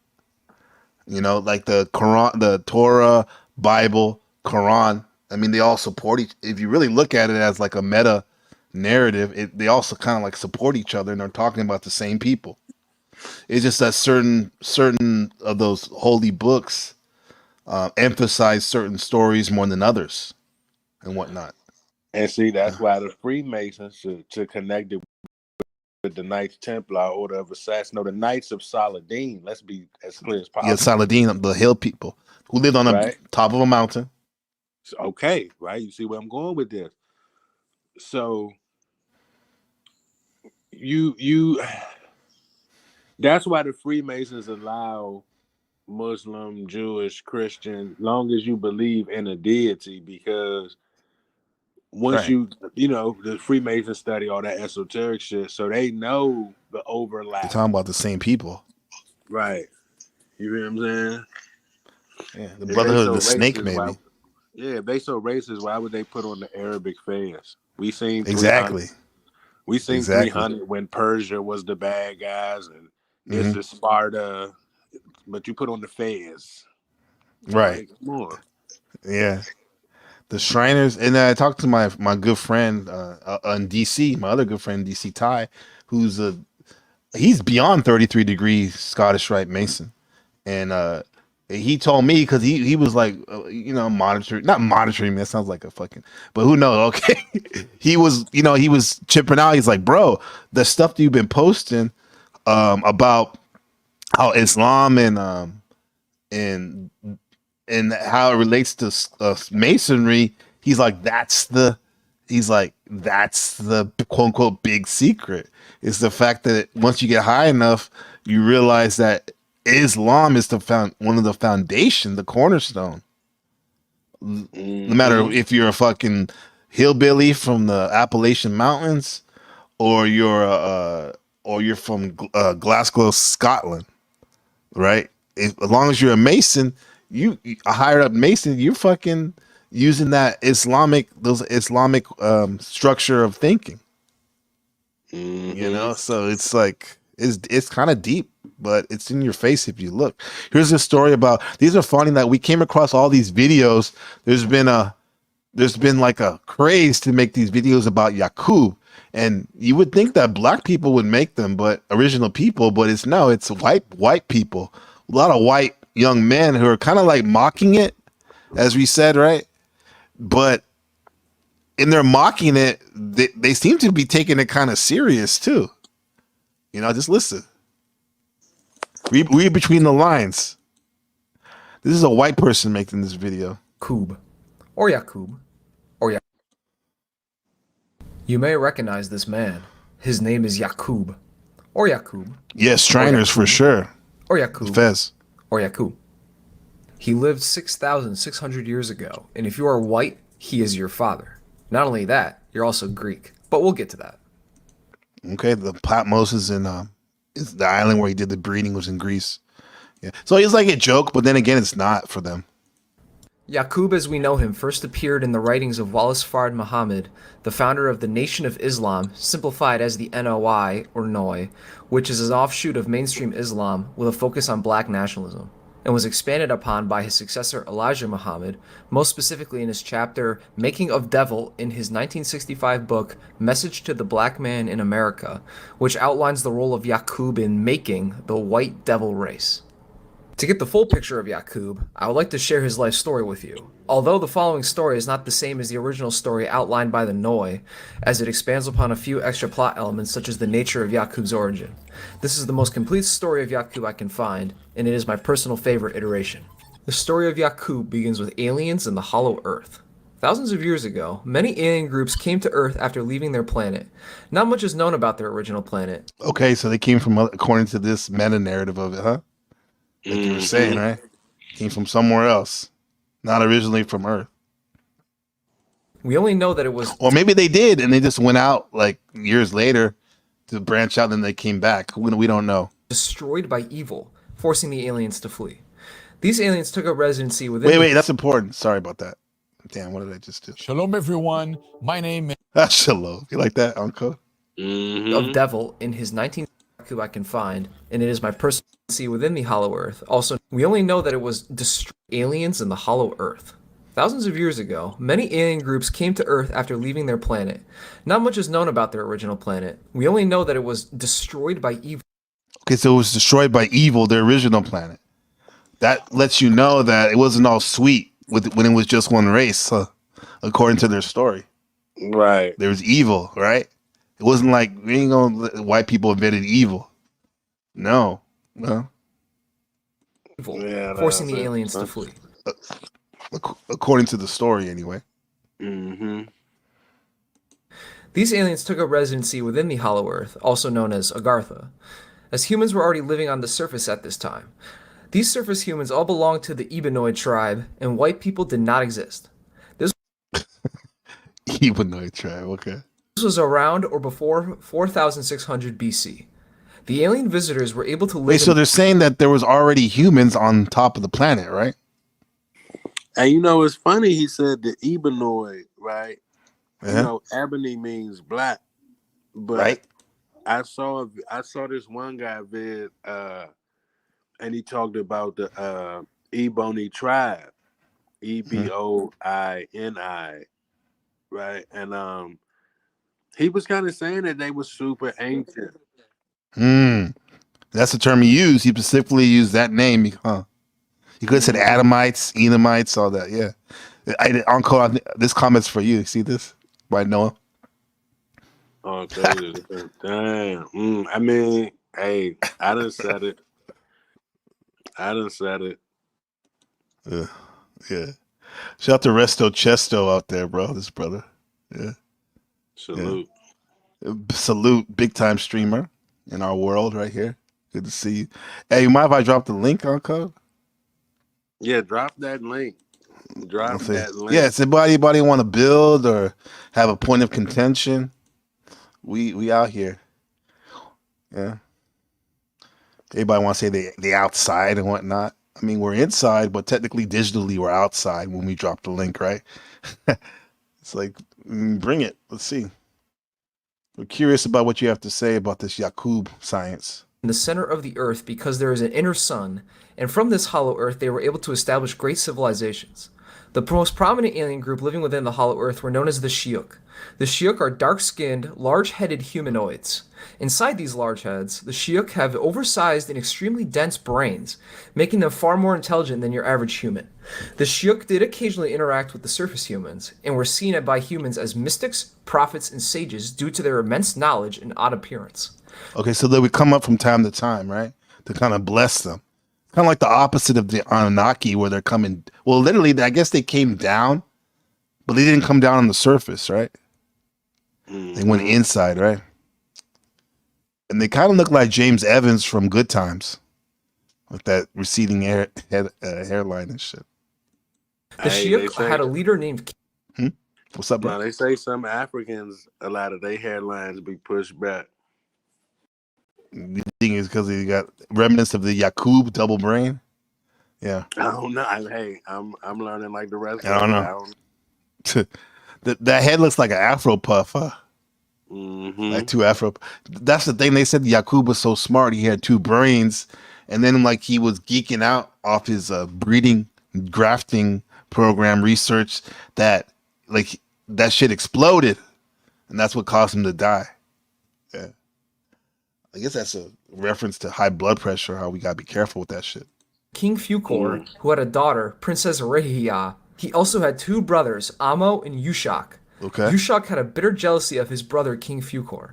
His other brother Amo loved and married a woman from the surface, and due to this was exiled to the surface, which is a serious punishment, as remaining in the hollow earth allows the Shiuk to remain practically immortal, whereas banishment to the surface... So he risked it all. He crashed out for that strange, as they say, meaning like strange box. So, you know, he wanted to be with the new woman, right? The other. So this stems from, and I think this is going to be Yakub's parents, bro. Remember you asked about his father? I think that's him. What's the name? Let's see. Which is a serious punishment. Who had a daughter, Princess Rehia. He also had two brothers, Amo and Yushak. Amo. Okay, that's Yakub's father. Amo. Sounds like ammo. Ammunition. Well, it's an African deity called Amma. AMMA, and it's a woman. Oh well, yeah, I know. In the Hugging Saint, Amma from the Bangalore region of India, southern India. She, her name is Amma. Amma, the Hugging, like, I think it means mama, and grandma in Chinese Mandarin is Amma too. There you go. Yushak had a bitter jealousy of his brother King Fukor. His other brother Amo loved and married a woman from the surface, and due to this was exiled to the surface, which is a serious punishment, as remaining in the hollow earth allows the Shiuk to remain practically immortal, whereas banishment to the surface will result in an eventual death from aging as all humans eventually face. The Shiuk are not the only alien race in the Hollow Earth, however, as there is another alien people within the Hollow Earth known as the Sinine. The Sinine, like the Shiuk, are humanoids with large heads. However, their heads are coned. The Sinine are led They look like Asian kind of, huh? Mm. More little Asian. as all humans eventually face. The Shiuk are not the only alien race in the Hollow Earth, however, as there is another alien people within the Hollow Earth known as the Sinine. The Sinine See that? Cone heads, huh? Mm-hmm. Let's see. Resto Chesto with the comment. Amo is the mother. Oh, and Korean too. Okay, there you go. Look. There you go. Yeah. But see, these conehead peoples could be the elongated skull people. You know what I'm saying? Oh, I see what you're saying. Yeah, the crystal skull people, like from Indiana Jones was talking about. The Mayans talk about them. Well, all the cultures do pretty much. The ancient cultures. Sinine, like the Shiuk, are humanoids with large heads. However, their heads are coned. The Sinine are led by one king Lamsa, who has a daughter named Princess Lucina. He also has a son named Prince Atif. There's also a third race living within the Hollow Earth known as the Samin, who are grotesquely fat, human-elephant hybrid creatures that Now- are created from grafting the evil from the Sinine. And due to That looks like a damn homunculoid. Hey, That looks pretty gross. That's all that grafting and all that creating the white race. That's homunculus words. Yeah. And then no. This is a white person's video. Just to let you know. Like yeah, so they used the grafting. So Yakub wasn't, because we already know the story pretty much. Yakub wasn't the first person to graft, right? They're saying this Asian conehead race grafted the evil out of them, which produced these guys. They look like the stereotypical, like the propaganda of the Jew mixed with the elephant, and the woman looks like those milk mothers from what's it called? You remember from Mad Max, those women that were hooked up to the milking thing? Mm-hmm. That's what they look like, bro. That's all bad, whatever it is. to this relationship, the Sanim people are responsible for quelling and policing the Samin, as they are a very violent species. One day, Evil the gang. Samin attacked and raided Shiuk villages, stealing resources and food. Upon hearing this, King Fucor sent a telepathic message to King Lamsa, telling him that the Sanim were Was he using a LeBron to talk? Kobe, do you see that? Mm-hmm. Yeah, it's stupid. lacking on their Samin wrangling duties and must drive them away from Shiuk lands. King Lamsa mobilized quickly and was able to drive out the Samin at Fucor's behest, although tensions between the tribes remained. In order to make peace, Lamsa and Fucor decided to create a marriage pact, marrying Sanin Princess Lucina to King Fucor, and Shiuk Princess Rehia to Lamsa's son Prince Atif, which succeeded in creating a temporary peace. However, all was not well in the Agarthan Hollow Earth, as Lucina was deeply unhappy with this marriage arrangement. She felt like an outcast among the Shiuk and hated their laws and people, and had a hatred for King Fucor. You know who? Okay. So she had a hatred for his people because she did. It's like an arranged. It is an arranged marriage, right? So she had no say for what was going on, right? So maybe this is where I'm foreshadowing on code. Like maybe this is where the hatred Yakub had in him came from his mother's hatred for his mother's husband's people because they were mean to her. Let's see. That makes sense. Yeah. Who else has a hatred for Fucor? That's right, his brother Yushak. For some reason, Fucor seems widely hated. Lucina and Yushak met, and through their shared hatred of Fucor began an affair behind his back. They would meet at Amo's house on the surface to carry out this affair. So they met in a Minecraft house in Saudi Arabia. No, okay, so bro, their relationship is based on hatred. Did you hear that? Mm-hmm. That's like a rage baby, bro. That's exactly what it is. What the fuck? This is interesting. With Amo seemingly cool with his brother using his house as a sex hotel. And So he would, yeah. So Alma, who was in love with a mortal, another mixed marriage swirling, right? Mm-hmm. Like he has his little crib up here, and then he let his brother, even though they hated each other, kind of like come up here and use his pad for a little, like, getaway, right? it is at this house where he was born. The man, the scientist, the demon, the demiurge, the father of all albinoids, Yakub. So he was kind of not a lust baby, but a hatred baby. Yeah, exactly. Yakub was no ordinary child, even for a Shiite or a Sinin, as his head was twice the size of a human's head. Yakub also had 2 brains, doubling his already massive Shiite brain capacity. Yakub himself would not live within the hollow earth, as his parents' affair was a great violation of Shiite and Sinin laws and customs, forcing the new family to remain on the surface. So Yakub spent his early years living in... Oh, do you hear what it said right there? Oh, see what it said? It said the hollow earth law, no adultery, right? And number 2, don't give birth to a demiurge. That's another thing I found in the research, that Yakub's whole thing about being like this inventor / god of all the races, particularly the white races, like it kind of fits with the loosely the Gnostic story of the demiurge, like how a false god is kind of keeping us in prison here on the prison planet Earth. Mm-hmm. You know? Yeah. Family to remain on the surface. So Yakub spent his early years living in his uncle Ammo's house near modern-day Mecca, Saudi Arabia. Fuqor, however, soon found out about this affair and sent his troops to the surface to find the family and had Yushak arrested and put to death for his actions. Musina was allowed to live due to her now having a child to care for, but was barred from ever returning to the Hollow Earth. Overwhelmed by these punishments, her new child... So he killed his son? Well, I thought he killed his brother. Oh, his brother, that's what it was. Okay. But he let her live as a single mom in her brother-in-law's house. In the death of her lover, Lucina committed suicide, leaving Yakub as an orphan in the care of his uncle Ammo. Fuck my life. Bro, he definitely has a reason to hate the world, right? Mm-hmm. I mean, but it ain't the surface dwellers that he should be beefing with his... Thank you. Right. Right. Well, wait, we haven't got there yet. I mean, even if he did get teased, now we're foreshadowing, even if he did get teased by the surface dweller humans, right? What started all this shit? His people, his mom's people, right? Mm-hmm.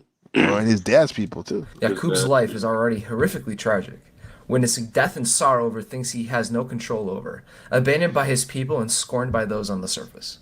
This is where the seeds of crackerdom are first sown. Yakub, traumatized by the death of his parents, develops a deep resentment of the Shiite people, and eventually begins to hate all peoples with dark complexions like the Shiite, seeing them all as responsible for his parents' deaths. Okay, there we go. Right?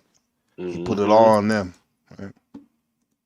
Yakub begins school at the age of 4, and at school Yakub starts getting bullied for the immense size of his head and his huge ego, hurting his self-esteem and making him hate the Ebenoid peoples even more, and deepening his desire for revenge. At age 6, Yakub, while playing with magnets and observing the laws of attraction and repulsion, gets the idea to create a tribe of people that would exist as the antithesis to the Ebenoid surface humans. A tribe who would be cruel, deceptive, remorseless, and be lacking divinity, being a magnetic opposite of the Ebenoid peoples who are divine, kind, and empathetic. Now, if you look at the stories of history and take a quick visceral view, it does seem like a lot of European society was pretty had some of those traits, right? If not all of them, in general. At least the governments, sure. right? Yeah. No, for sure. Yeah. A comment from Resto. He needs to beef with his mama. For sure, right? Or at least his grandpa, right? Right? Yeah. This guy, he's kind of scapegoating this Yakub character. Yeah. Right. Comment from No. Substitute demiurge for albino. And he sets the story back 200K. Yeah, it does. Wow. Yeah. The albino. Wow. Yakub, floored by this idea, told his uncle, "Uncle, when I get to be an old man, I am going to make a people who shall rule you." Yakub in this moment understood his life's terrible purpose, to make trouble, spread death and destruction, and be the enemy of all Ebenoid people. Now, if you were his uncle, wouldn't you say, shut your ass up? He should have just knocked him fuck? off like he knocked Exactly. off the father. Do us a favor. Yeah. But they say everything happens for a reason, Code. Mm-hmm. a vile demiurge to all those who walk the earth, with an army of demons at his back. In order to accomplish this, Yakub understood that he must become a master of genetics, biology, and science. Fortunately for Yakub, which is actually probably tricknology. They say he's the father of tricknology. Yeah. Even though science has given us nice amenities and stuff, it's also fucked up Mother Nature a lot too. And technology. Yakub, his double brains made him a child prodigy, and he was outperforming all the surface humans in school. By age 18, Yakub had completed all colleges and universities of his nation. While at these colleges, Yakub was mockingly referred to as the big-headed scientist. You can probably figure out why. While in college, Yakub developed and began preaching a new religion he created, simply known as tricknology. He also wrote a holy book of tricknology called Tricknology 120 Degrees. Which is very interesting. Does that sound familiar? 120? Yeah, we're talking about Nation of Islam and the offshoots. Exactly, bro. And this video I saw this video a while back.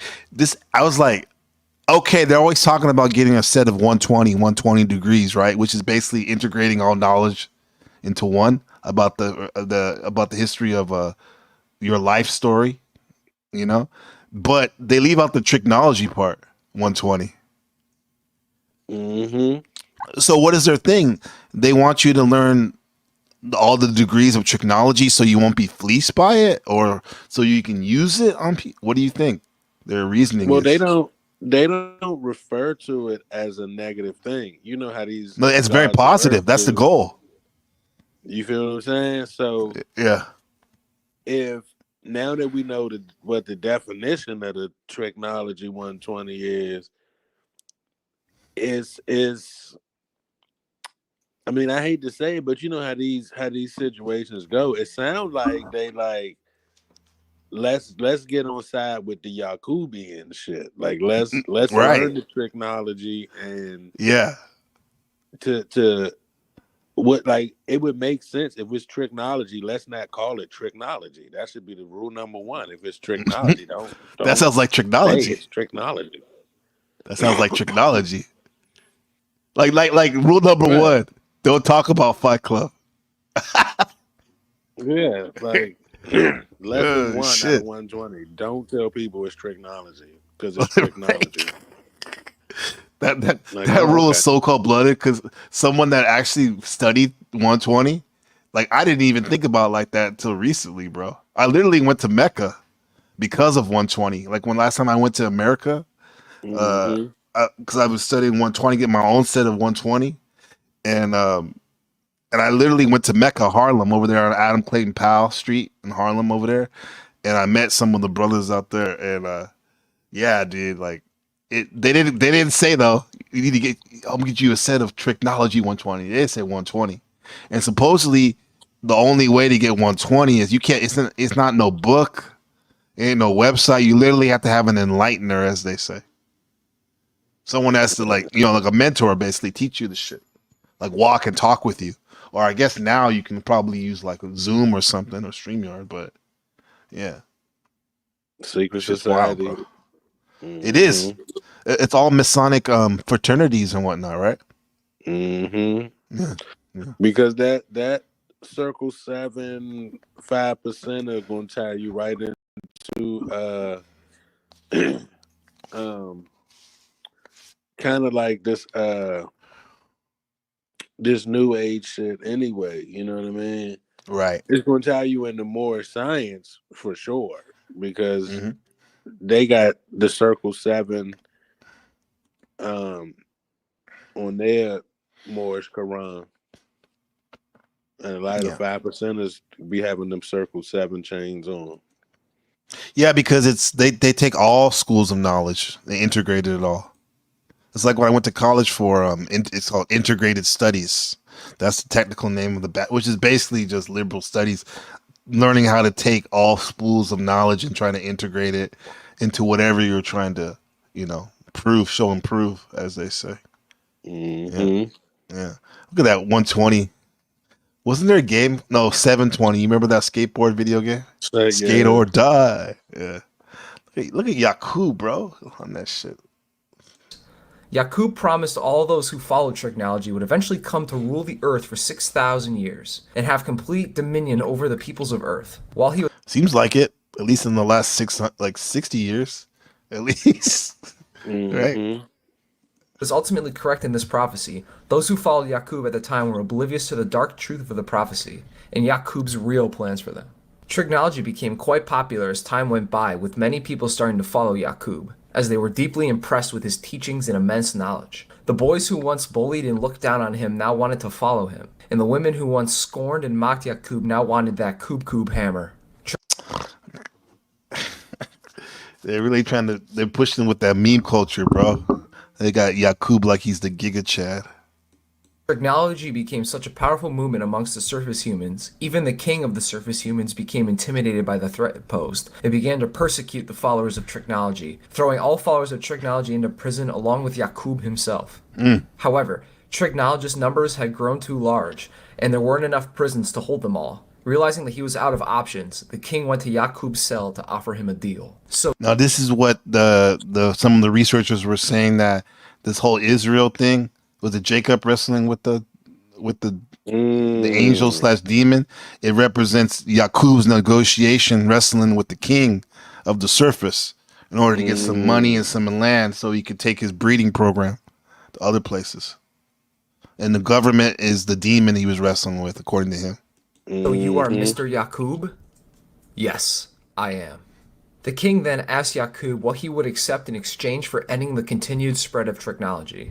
Yakub told him that if he provided enough food, materials, and other necessities to build a civilization for 20 years, Yakub would spend that time building up a self-sufficient Tricknologist civilization, and after the 20 years, would leave with his followers to distant lands. The king, eager to contain the spread of Yakub's doctrine, agreed to these terms and provided for Yakub and his followers for the 20 years, and when that time had passed, the king loaded Yakub and all his followers onto ships and sent them off into exile. At the time of disembarkment, the Tricknologists numbered 59,999, plus Yakub, making 60k total people across 100 ships, about 600 people per ship. All these numbers are for a reason, right? There's some symbolism, yeah. Departing near modern-day Mecca, they sailed south through the Red Sea to travel around Africa, heading towards their destination of the Isle of Patmos. Wait. They sailed south through the Red Sea. I guess they have to do that, right? There's no inlet through Saudi Arabia, huh? I mean, you can't go. Can you go through there if you were to gone north? I mean, now there's probably a canal, right? Yeah, it's something up with that canal. They like open and close or some shit. I can't remember the exacts. So you're telling me when Yakub was making this journey along the coast, he probably was doing some Tricknology all up in this mofo, huh? Look at that. Right? Yeah, that looks weird to me. I ain't gonna lie. Yeah. Travel around Africa, heading towards their destination of the Isle of Patmos in modern-day Greece, forcing them to circumnavigate the continent. It was on this long voyage that Yakub began the second phase of his plan to create his devil race. Beginning at a eugenics and human breeding experiment, Yakub began to favor followers with lighter complexions and began having children with the women in his following. Babies born with lighter complexions were spared, while the darker ones were thrown overboard. Yakub's plan to create Damn. an albino That sets a tone of that's eugenics 101 right there. Over the boat too. It was ironic years later in terms of quote unquote slavery, right? people was in motion. When Yakub's followers found out about his plan and learned that he was killing babies in a demented breeding program, 95% of his followers lost their faith in Yakub, apparently no longer wishing to follow a giga-brained baby-killing scientist. The now disillusioned followers jumped ship and swam to Africa as they sailed around it, spreading the Ebenoid population across the continent, where they would remain to this day. So that's their way of talking about how they spread. Do you see that? And then their hair got kinkier to stand the intense heat and whatnot and all that, huh? Okay. I ain't never heard it in reverse. Like the straight reverse, huh? People jumped the boat, and now they start getting.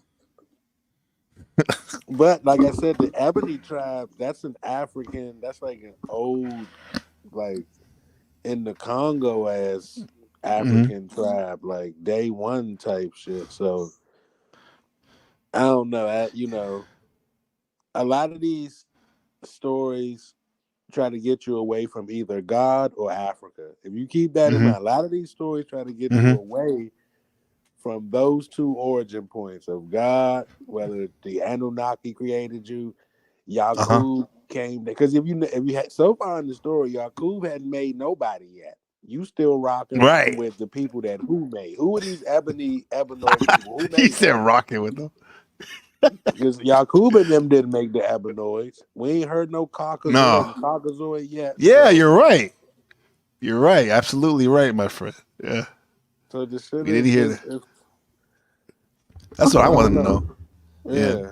That's when maybe the later on when they talk about the triple dark blackness and whatnot, void of space. Yeah. Mm-hmm.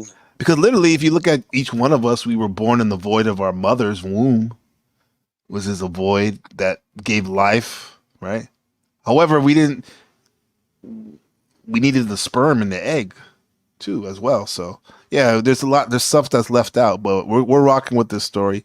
The Congo, to me, I mean, just off top, I would think that that's definitely a creation point, right? That's like straight middle, right? That's the heart, right? Mm-hmm. The Congo. I mean, Sudan and shit like that, but the Congo is like deep in the jungle, right? Mm-hmm. That's why they get King Kong. You know what I mean? That's where Right. that came from. Right. But Hmm. Africa as they sailed around it, spreading the ebenoid population across the continent, where they would remain to this day. Only 5% of Yakub's most devoted followers remained, leaving only around 3,000 who reached Patmos with Yakub. On Patmos, And those 3,000s were probably like super fans that doubled down. They knew he was a mm-hmm. murderer doing eugenics. So that's wild. So in order to stay with them, they really were drinking the Kool-Aid, huh? Yeah, they basically Yeah. like the skin bleachers and the you know what I mean? Right. Right. That's what they use that terminology, skin bleaching. new king of Patmos, Yakub, established a despotic regime dedicated solely to the creation of his new white race. He set up birth control and Planned Parenthood laws Damn. to speed up his eugenics program, commonly referred to as grafting. Only lighter skinned followers were allowed to have children, and darker skinned followers were just summarily executed. When a child Bruh. was born with a skin tone too dark for Yakub's liking, they were killed by having their heads pricked with sharp needles as soon as they were born. However, Bro, that's like, not only is he killing them, but he's doing it like in a torturous, gory way. You know what I mean? Like over the top way. Yeah, you Yeah. know them Jacob Jews got that golem infidels talk too of if you ain't this, you can get knocked Hmm. off. Right. Right. this wasn't enough for Yakub, as his goal was nothing short of the total annihilation of the Ebenoid peoples. The corpses of the killed babies would be fed to wild beasts, and if no wild beasts There's that gorilla. could be found to feed the babies to, the babies would just be incinerated instead. Damn. Yakub continued He this said process for damn. many years, tutoring his grafted offspring to continue his work. Yakub eventually passed away at the age of 150, but his loyal followers continued his work. After 200 years, the followers of Yakub on Patmos had evolved into a red-skinned people known as the Rubidoid tribe. After another I think those are they became Native Americans that went to America, wilderness of North America. That's why they call them Redskins. You know, red. Mm-hmm. Yeah. After another 200 years, the Rubidoid tribe had again evolved, this time into a yellow-skinned people known as the They left out the brown though, the Indian. Right. Citrinoid tribe. Finally, I would think the brown become for the red, right? Yeah, yeah. Seemed like it. another 200 years Yellow, later, Asian. the people on Patmos had evolved into Yakub's desired people, the Albinoid tribe. These Albinoids were inherently wicked and carried the evilness their father Yakub had held his entire life. The Albinoids, now fully ready and imbued with the power of technology, Return to the city where Yakub and his original 59,999 So followers they return to the city. Shout out to No, he's gonna go to sleep. I gotta go to sleep now. Good stuff here. See you tomorrow. See you just tomorrow. Yeah, thanks for that for that build, bro. What is his last comment? He said earlier, he said comment from No in 1884, founding of the Fabian Society. You know these places. Club of these organizations, Club of Zion, Marks and Spencer Supermarket, all synonyms. 1884 described in the book 1984. We are in 100-year repeating war time loop. The last 3 centuries were identical. Wow. Yeah, that's kind of fucking disheartening, huh? Man, That's wild, bro. I'm telling you. Man, this motherfucker. Yeah. Comment from Shadow Buddha. Genuine question. Do you think L. Ron Hubbard and some influencers from the Yakub theory in order to make his Scientology? Yeah, bro. Because that he used works from psychiatry, even though he's against it. He says fantasy, because he was a fantasy writer too. He was a science fiction writer before he became a cult leader, religion cult leader. Right? He definitely took the Yakub's theory, the whole Anunnaki thing. Now I'm thinking, like, what's his name? Zachariah Sitchin may have gotten influenced by that too, right? Yeah. Because he never revealed his sources. Nope. L. Ron Hubbard, though, he definitely, because it's a very sexy narrative, attractive to people. They're like, wow. You know, it's wild. left 600 years ago. In only 6 months, they began causing chaos and war amongst the Ebenoid people. This was around 6000 BC. The king of the Ebenoids knew that these people were of Yakub's creation. It is unclear if this was the same king who sent away Yakub, which would make him well over 600 years old. The king rounded up the Albinoids and stripped them of their clothing. However, their nakedness was unsightly, so they put some aprons back on them to cover them up. The king's armies then marched the Albinoids across the scorching deserts of the Middle East and into the Caucasus Mountains of southeastern Europe, where they were driven into caves and kept there by bands of patrolling soldiers. The Albinoids lived in the mountains and caves for 2,000 years. 2,000 years of a brutal, uncivilized existence in the mountains made the Albinoids very beast-like in nature, with them developing wild, inhuman behaviors. They walked around nude, wore animal skins in the winter, and grew hair all over their bodies like beasts. They even befriended the beasts, taming wolves and dogs to live in the caves with them, with dogs even becoming valued family members and best friends of the Albinoids. What else do you think, too? I mean, man, you already know. The dog lover. At some point, a group of Albinoids attempted to graft themselves back into an Ebenoid tribe. However, this process failed, and the Albinoids who attempted this process became gorillas. As you can see, these Albinoids were clearly out of control, and were more... Wow. At least the gorilla is vegetarian, right? Right. You remember I did that video, Beast. The Flesh Eating Ape? Oh, wow. That's right. You did. Yep. Man, you can't even give him that.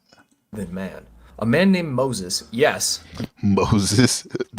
Isn't that Halasi, the emperor of Ethiopia? That head, you notice that? That's him, right? It looked like him, yeah. Halasia, whatever, yeah. The biblical Moses was sent to civilize them. Moses Dude, it says, okay, come on out, you caucasoids. This kid is ridiculous, bro. led them out of the caves and attempted to clothe and civilize them. However, once they were out, Moses realized that the Albinoids were too barbaric and beastly, and gave up on them, blowing up 300 of the most unruly Albinoids with They go eat some ancient dynamite. You called it on code? Some alchemy, right? dynamite. However, it was too late, and the Albinoids had already been unleashed.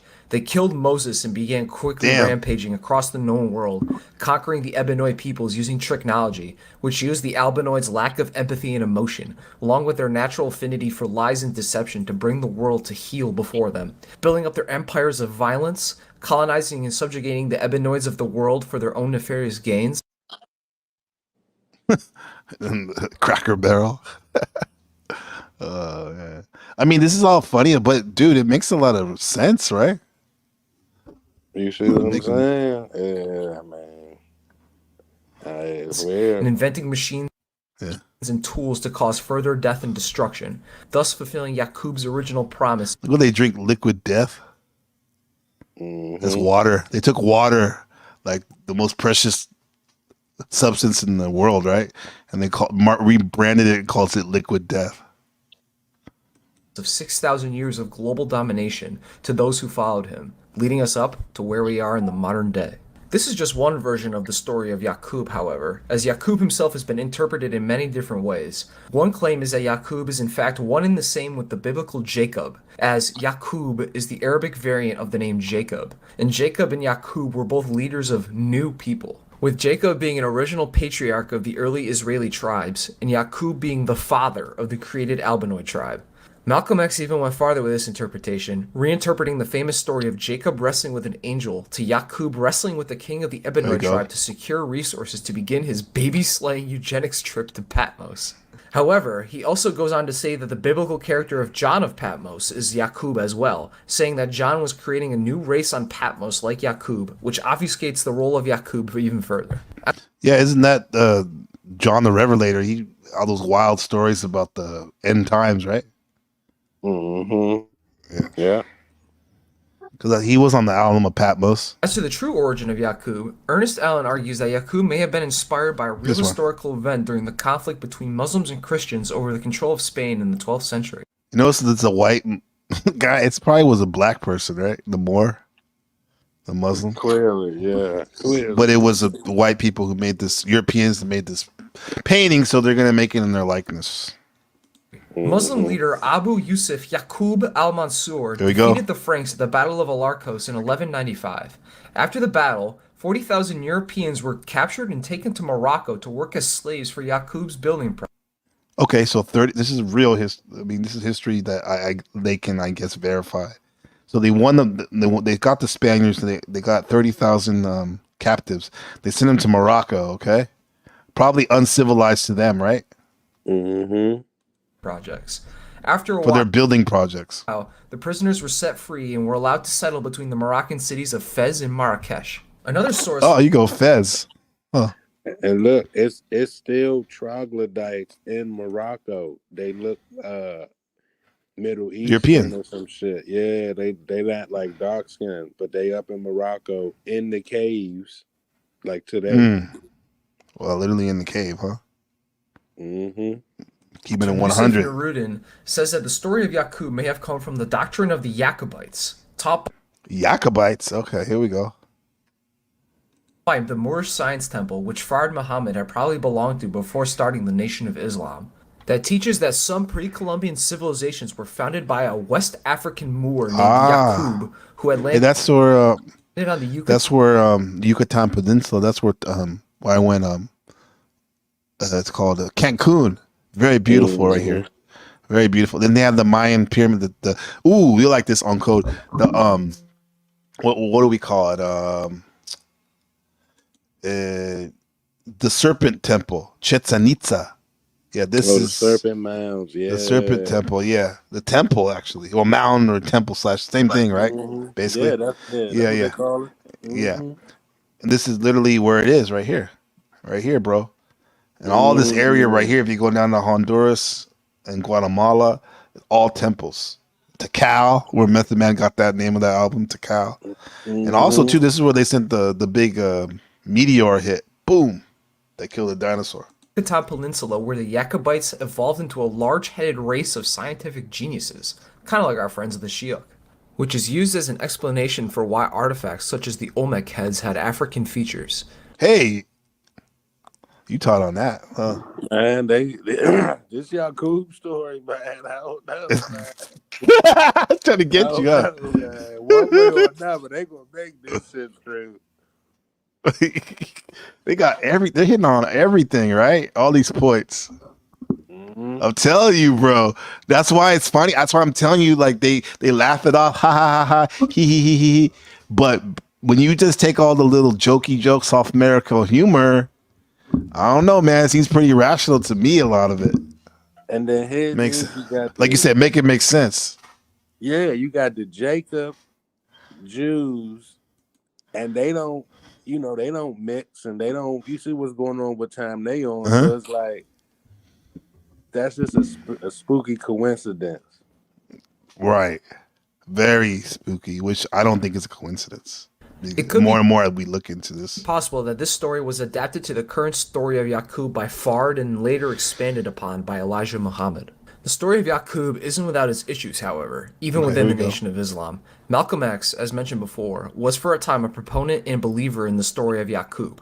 However, following his pilgrimage to the Middle East, he rejected the story of Yaqub and denounced the teachings of Elijah Muhammad as extremely limited in a form of racist zealotry. And I heard too yesterday when we were doing this research that it was some people think it was Japanese agents that infiltrated the Nation of Islam that started causing the trouble between Yeah. these two and whatnot. Yeah. Which stood against his now traditional and more compassionate Islamic beliefs. Elijah Muhammad's successor, He went backwards, kind of. I would say. Mm-hmm. Like, we love Malcolm though. I mean, he's amazing, right? But yeah, bro. And this guy, this is Wallace D. Muhammad, who actually drew he drew that famous picture and anglicized it of Master Farad Muhammad. He's the one that drew this picture, painted the picture, the one we see with the part in the hair. Mm-hmm. And his son, like after Elijah died, his son Wallace took over. And you know what he did? He took out the Nation of Islam from it, like their family of Islam, which is not really like Islam, more mystical shit and black nationalism. And he took he took the not Sufi Islam. He took traditional Islam as what they were a part of. And it wasn't until years later when Farrakhan took over, he went back to the way that Elijah was teaching it. Yeah. Arif D. Yeah, Muhammad see. rejected the story almost immediately, trying to pivot the Nation of Islam away from the Yaqubian story to a mainstream Sunni Islam religion. Sunni Islam, However, see? Yeah. later on, Mm-hmm. Louis Farrakhan reinstated the original Fard Muhammad and Elijah Muhammad-led Yaqubian. Yeah, he models himself after Farah Muhammad with his hair and that part. Yeah. Doctrine and reasserted his belief in the story of Yaqub, which brings us to today, where the story of Yaqub is still put forth by the Nation of Islam as the truth on the origins of the white race created by their great evil father, Yaqub, the big-headed scientist. Wow. Okay. And what do you think about that? Put that in your pipe and smoke it. Right. So I mean, I think I sent you the one with SETI with the Yeah, let me see that one. who was Farad Muhammad. Mm-hmm. Let me see. Let's look at that one. We'll look at that one, then we'll look at that one scholar I told you about. Let me see. Go ahead, bro. What we got? What else you got? Let me see. SETI 1.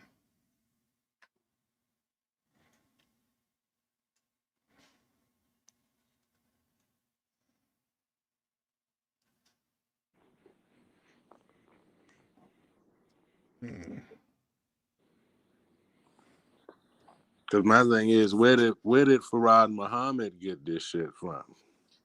Oh, yeah, I got it where that lady was talking about it.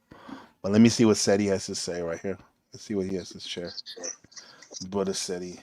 Sarah Sutin SETI. Let's see. That's a general. Oh, that's a short one, right? I think I sent the short and the regular. Okay.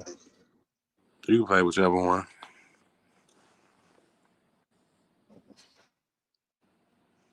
We'll play this one first.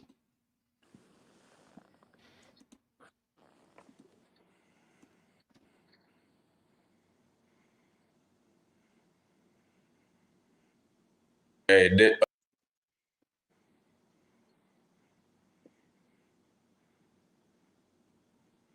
T. Said he be having me laughing like shit. Yeah, he's funny. Hey, the Nation of Islam teaches that the black man is God. Yet and still, they also teach that Fard Muhammad was Allah in the person. That Allah came in the person of Master Fard, F-A-R-D, Fard Muhammad. You see, and so you got to make this make sense. You got to make this make sense. It's very important what he's about to drop right now. Right? And they say the black man is God. So how could, the black man be God, yet and still the white man of Fard Muhammad is Allah in the person? He's not a black man. So yeah, he's not a black man. I wouldn't say he was a white. Well, if you look at their the actual teachings of Elijah Muhammad, I remember reading it. I should have brought it up, where they said that his mother was white and his father was an original person. Which confused me. You know why? Because why they're not? They didn't say nothing about being Pakistani or Indian or Saudi Arabian. Isn't that kind of strange? A black person and a white person in Saudi Arabia, where supposedly he's from, Master Farad. And all these weird variables, bro. Yeah, you're right. Make it make sense. That's what I'm saying. this is a Yeah. Go ahead. Nah, I'm saying that's a good question. a contradiction of the ages. And this is where we gonna have a falling out. This is just something we cannot accept. It's white worship. Any which way you try to spin it, make it make sense. Let's get some more SETI. Master. You said fraud, like fraud.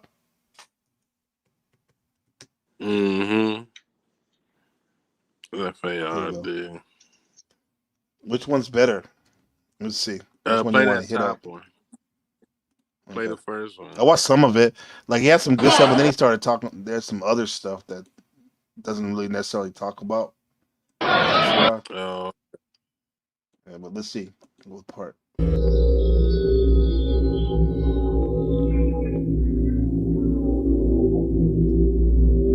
Oh, this person's against SETI, right? What does it say? Or is it? It says SETI. Oh, this is what they're trying to go against SETI. It says his master teacher, Dr. Ben Dracker, is a bona fide atheist. Dr. Ben never wavered or shuffled from admitting that he's an atheist. Who cares? He's still a good teacher, right? Yeah, Dr. Ben taught he was teaching some good shit though. Egypt with no. First question, have you been to Egypt? And if you have, if you study Egypt, oh yeah. That's another discussion. That's good though. I hear Noble Drew Ali. There you go. Debate off.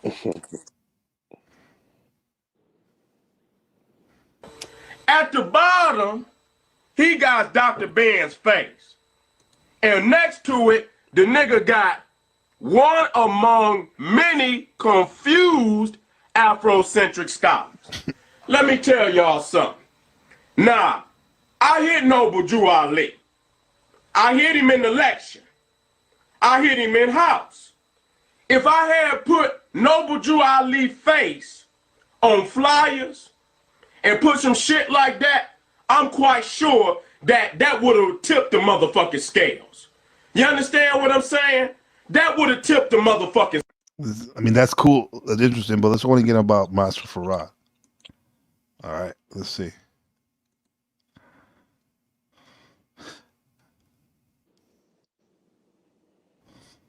Okay, it says this is against SETI. Now, 8 years later, SETI is back at it again, ensuing disrespecting by calling Master Farad a fraud without any evidence, only rhetoric. Right? So maybe play that second one that was on the list. Yeah. No, I will, but there was something here I liked what he said about it. About Farad. Took over the Nation of Islam, which is not the original Nation of Islam. Here we go. Being in the fruit of shit I never heard of. Here we go. Into the fruit of Muhammad. Now this is the SETI I remember watching back in 2014 when he had this set up. I remember this shit. And then y'all went from fraud Muhammad to this other silly cracker named Ron L. Hubbard. And y'all keep telling me. He did it on purpose. He said Ron L. Hubbard. Me, the black man is God, but all I see is motherfucking Peckerwoods. Okay? And then your motherfuckers start letting Peckerwoods into the fruit of Islam. I see the crackers all over the internet. Motherfuckers got certificates of being in the fruit of shit I never heard of. Shit I never heard of until Farrakhan took over the Nation of Islam, which is not the original Nation of Islam. Okay? Right. Because Wallace Dean Muhammad was the successor to Elijah Muhammad, and he took most of them followers, a lot of them followers, into Orthodox Islam. To this day, they still have the brother over there on Machine Lines, Isa, was saying he was a GD, I guess. Like he's a Muslim. He was saying that to this day, those Wallace D. Muhammads that offshooted from the nation, they still have their thing going on. Yeah. Mm. So this new shit started by Farrakhan is not the original Nation of Islam. So we clear that up immediately. So don't play with me at all. You knew that, right? Yeah, that the dude Wallace went right. No, about Farrakhan. About like he doesn't even, according to people I know, even like personally, that were their family was part of the nation with Elijah, and after he died, they're saying that Farrakhan literally doesn't hold to the teachings of Elijah Muhammad, what he teaches and stuff. Like, for example, for Elijah Muhammad had a famous book called The Fall of America, right? And on the cover it shows America on fire, the silhouette of America, right? But then Farrakhan, he literally had a book called The Torchlight for America. Like talking about like, I don't know, like assimilating and all this shit. Oh, I know this shit from beginning to end. I know where you're lying, and it's a damn shame that y'all have not advanced none of that knowledge at all in this team, and y'all niggas still running around like it's fucking 1967 talking about a white man as a savior. Y'all should be fucking ashamed of y'allself. Got all them black people out there in that audience talking about Savior's Day, and the motherfucker, y'all just like the white Crete. How the fuck is y'all? I cannot understand that. Even into this day, I would have took that cracker down and at least said Elijah was the savior. Y'all ain't even done that. Y'all still talking about fraud fucking Muhammad is y'all savior. A fucking Arab gypsy running around Detroit, Michigan, selling motherfucking silk scarves and shit. He's a gypsy. Yo. Yeah. It's delivery, but he's spitting. I mean, come on, bro. This is what the lady I'm going to show you later, the quote unquote scholarly lady, professor, said the same thing, except he's doing it a lot more spicy with swag and fire. You know? He said he was a gypsy, right? Hey, right? Yeah. Damn, Uncle, good shit, man. Yeah. Selling scarves and shit in Detroit. Yeah, because he got arrested like 4 or 5 times for the right. And all his mugshots, he looked. If you didn't know the backstory and none of this, you would think he was just a regular white dude. Like he Mm-hmm.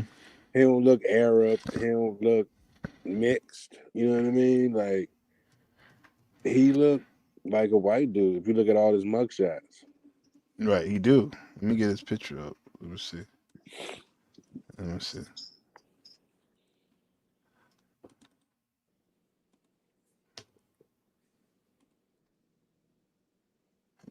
Oh yeah, look at this one, bro. That's the same dude. Holy, yeah, that's him. I've heard that conspiracy theory too.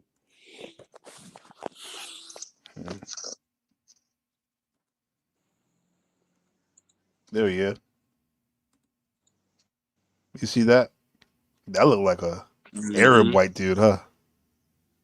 Yeah, if you look at all his mugshots, I mean, this one's even more damning. I guess if you're gonna say it's damning. Bam. Yeah, like he look like Lee Harvey Oswald or something. He said Lee Harvey Oswald.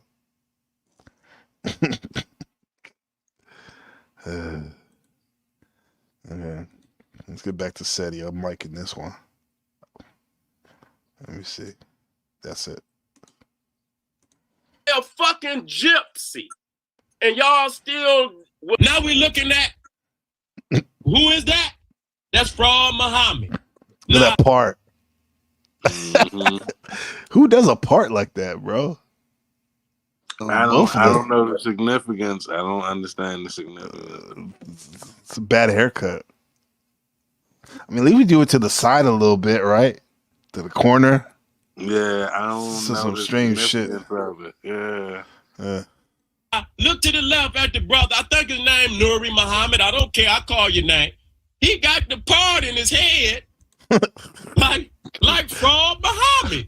That's what all the so-called Muslims in the Nation of Islam get that part in their head. They get that part from Fraud Muhammad. Okay, let me show you Farrakhan. And that's when Farrakhan had nappy hair. That's when he had nappy hair. Oh yeah, that shows you that he puts that conch in there, huh? Hey, he a Freemason. I don't want to hear nothing about Farrakhan. He's a Freemason, Omega Psi Phi Black Greek. No wonder. Dude, that's what my teacher, my mentor Supreme, he wouldn't call him Farrakhan, he called him Farrakhan. And he called him Luisha. Because he saw, like, we even got the videos of him wearing the Masonic. I mean, he always, when he goes out into the city of Chicago, that's all he's surrounded is people with the Masonic, literally their t-shirts they have and shit with the stuff. And he's yeah. When he got cancer, when he had his what do you call it, his intestine removed, and he has a colostomy bag right now, he went to the white man's hospital. When he's talking all that supremacy, like the separatism and shit.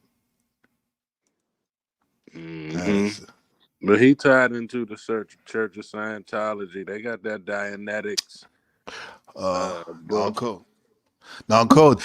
When you question him about it, and any Muslim NOI, they'll say like, no. He's like, we don't support Scientology. No, we're into Dianetics. Come on, bro. That's their handbook. You seen them say that? Them, yes, sir. When that shit came out, people was doing videos. I seen the pictures of Nation of Islam women and men in the Church of Scientology churches holding up the books. I seen them in the pews while they was teaching Dianetics in the Church of Scientology. So they can't trick me with we just into Dianetics. That's L. Ron Hubbard's book. Like what it like? Yeah, exactly. Semantics. That was the most widely spread thing. That shit was even in my house because they gave it away for free when you go to the damn county fair, Santa Clara County Fair, and they give you like they call it an auditing. You put your hand on the E meter. Yeah. Bro, man. Yeah, that's what we call technology. Now you got the silky perm in his hair, y'all. He even got the perm to look like Fraud Muhammad. That's why he did get. Oh, look at this. What? Look at Seti. Yeah, that's how I knew about Seti. Like Supreme, he found this video where it was Seti in a hot tub. I mean, Seti's like living his best life, right? Hey, I mean, Seti, he human, you know what I mean? Right. So, you know, I be the first to say motherfuckers ain't perfect. You know me. Right. I be the first. I know. I mean, Yeah. Seti ain't deified, you know what I mean? Shit, I seen the videos where they said he was snorting coke on the live. Oh yeah, I seen that one. He probably was. He looked, or he was blasted out of his mind.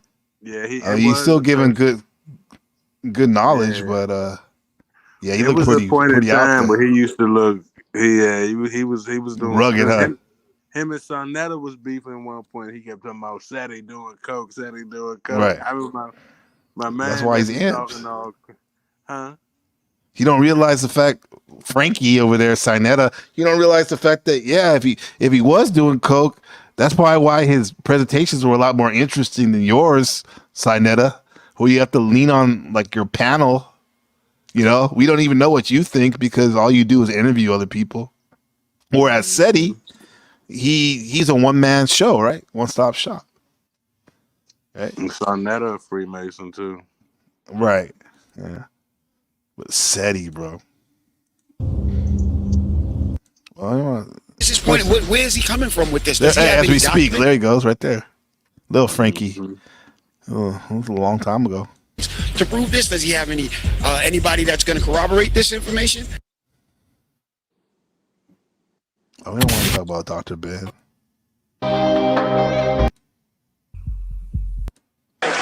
How did Yevchenko of the Ukraine get Oh my God.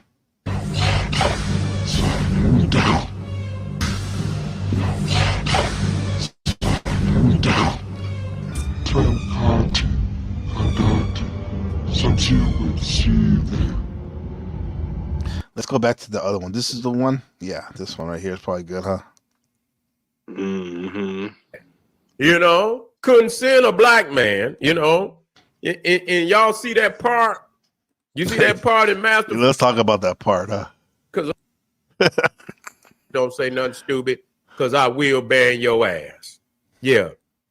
Thank you, family. Thank you, family. Let me put that up there. Come right on in. Appreciate you. Appreciate you, good brother. That's right. That's right. Here we go. If the black man is God, how can back in the day, Seti, he was talking about he's like, damn right. He's like, you need to get to Africa and see these ruins up close, the artifacts and these pyramids and whatnot. He's like, I don't care if you have to sell crack to get here. Do what you got to do. Master Fard Muhammad, a white man, be Allah in the person.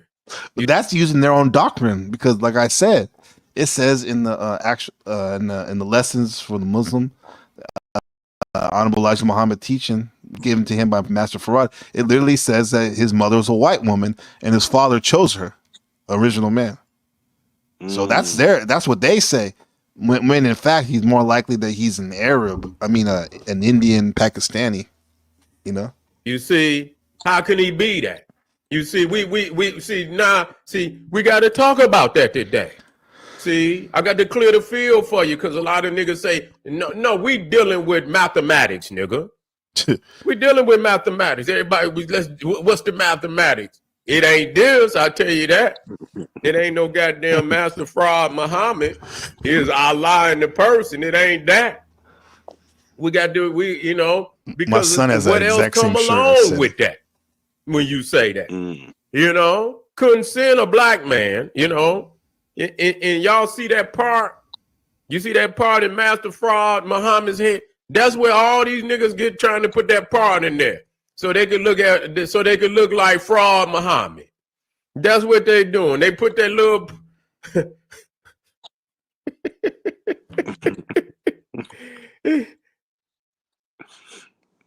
say she in the nation, huh? She hey, shit, ain't no telling, man. They got, They got a lot of opportunities, to make money and shit and this, that, and the third.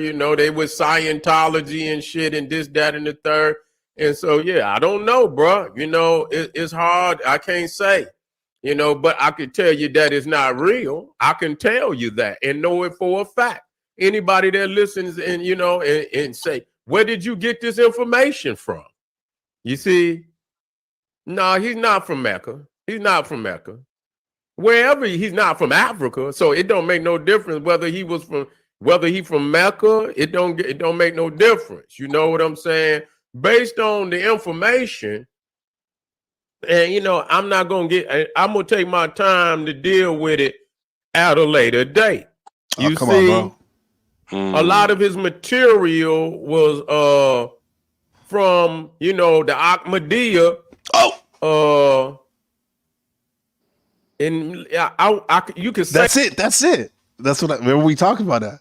Yeah, Ahmadiyya Society. Ahmadiyya. Pull that Yeah. up. We need You want to hear that one? Okay. Yeah, this is this woman, this sister. And then we'll go back to Seti though. That's why Seti's on the right. He's speaking truth, right? Or yeah, fuck it, he's speaking truth. The Ahmadiyya. What is the Ahmadiyya? There's a shit she's gonna go on. It's kind of a dry presentation compared to Seti, but still good. There's nuggets in here. Let's see. She'll be speaking. She's going to speak for about half an hour, and then we can have question and answer. And we can go till about 1:30, 1:45, or sorry, 1:45. She's like, I can't sit here. It's too boring. I need to stand up. It's funny. So we have plenty of time for Q&A. Please go ahead. Okay. And I will stand just because I'm high energy. I would go crazy sitting there. Okay. So. This is in DC too, right here. Okay, so good morning or afternoon, everyone. Can you hear me okay? Okay. So my presentation Name of this is called Farad Muhammad in historical context. today deals with the unique historical roots of the 20th century development of Islam in America and the pioneering role of Indian Ahmadiyya Muslims in this process.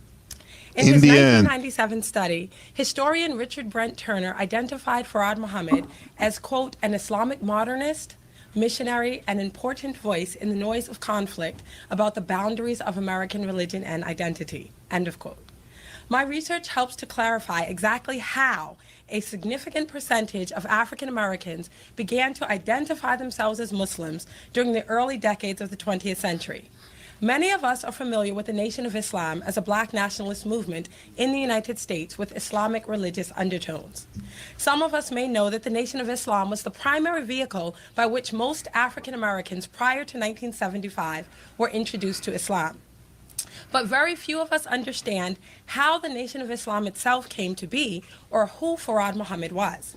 In my doctoral research, I sought to examine just that, the intellectual and religious heritage of W.D. Farad Muhammad, the mysterious founder of the Nation of Islam. I was able to identify a 5-stage periodization for the growth of Islam in the United States. Writings by Ahmadiyya intellectuals illustrate that the Ahmadiyya used various strategies between 1888 and 1975 to spread Islam in America. So we could say, well, as a foreshadowing, that the metaphysics behind the start of the Nation of Islam wasn't necessarily for black self-actualization or black development. It was more about spreading Islam, right? That was the motivation behind it. Yeah. But who is the Ahmadiyya? Were a she's about to break it down. She'll break it down. I'll let it play. Group who emphasized universalism as the most poignant trait of Islam. Ahmadiyya used various strategies between 1888 and 1975 to spread Islam in America. The Ahmadiyya were a group who emphasized universalism as the most poignant trait of Islam and who loudly criticized their Sunni Orthodox contemporaries for clouding the universal nature of Islam in modernity. So universalism, meaning it doesn't matter where you're from. We're all one. We're all brothers and sisters, right? Okay. Which seems very different than the Nation of Islam, right? Yeah, for sure, right? As early as 1888, one of this group's dire warnings was that, on its present track, Muslim societies were in danger of cultivating a radical and unhealthy interpretation of Islam in their mainstream.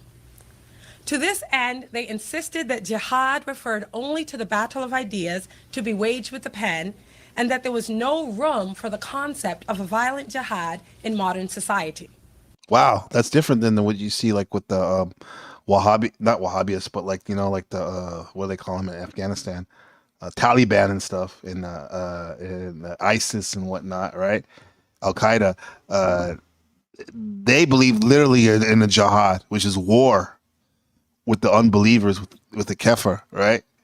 But the Ahmadiyya is saying that no, we wage a war with our pens, with the word, which sounds cool.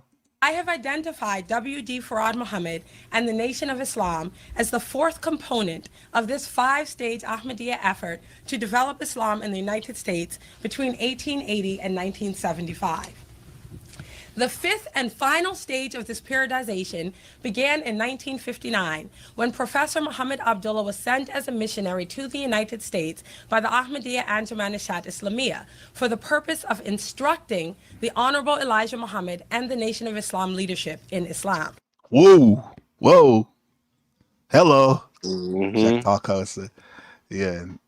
1959, one of the scholars, bigwigs from the Ahmadiyya, was sent to America to instruct the Honorable Elijah Muhammad about their form of Islam. Okay? And now, mind you, I think Elijah had been already teaching and had his organization for many years by now. So. 28 years earlier, Abdullah had arrived in the U.S. under the pseudonym W.D. Farad for the purpose of introducing Islam to this same population. Oh, so 28 years earlier, he came to do his stuff. I think that's when he was probably meeting with, what's his name? Drew Ali and them. He said Farad, right? Right.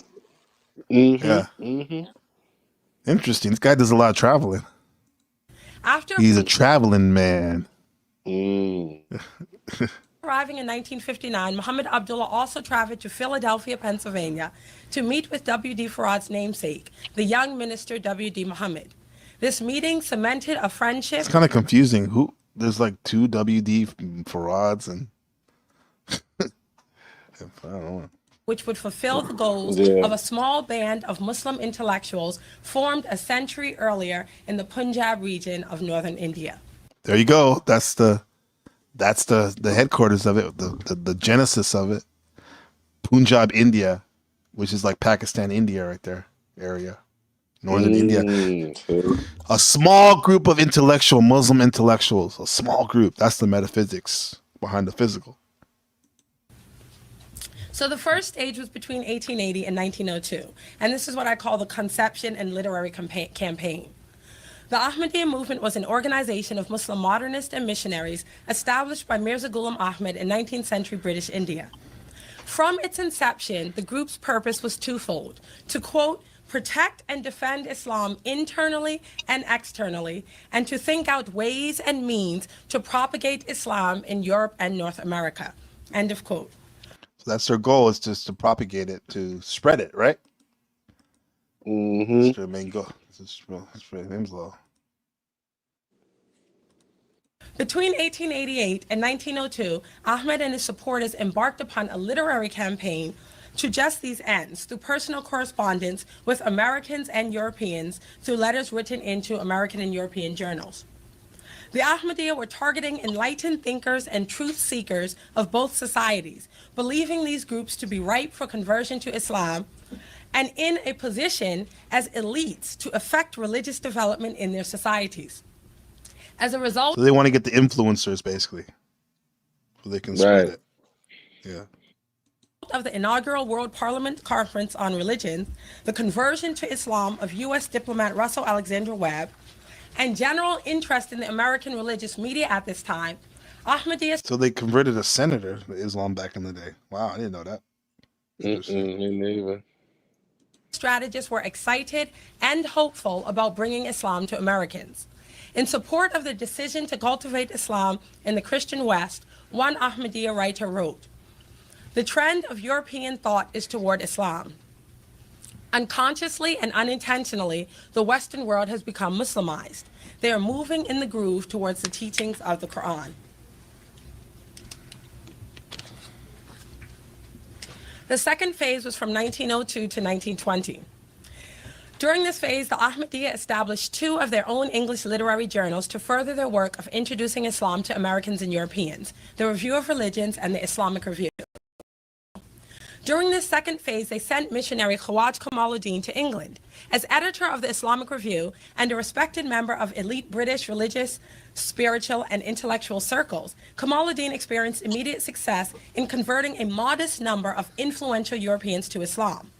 At the same time, the Ahmadiyya movement split into two, with the larger group referred to by outsiders as the Qadiani and the smaller faction known as the Ahmadiyya Anjuman Ishat Islamiyya, or the Lahore Ahmadiyya. The Qadian Ahmadiyya chose to emphasize the particularistic currents in Ahmadiyya thought, while the Lahore Ahmadiyya emphasized the universal aspects of Ghulam Ahmad's teachings. The Lahore Ahmadiyya were less visible than their counterparts and used their invisibility to act as an unseen hand affecting Islamic development from behind the scenes. So there was one group that was more about, like, I guess, the propagating with the people they already had in place. But then there was this other smaller group that prioritized the universal concepts of this, about how they want everyone to be Islamic, no matter what you look like or whatever. But these people were more behind the scenes, they said.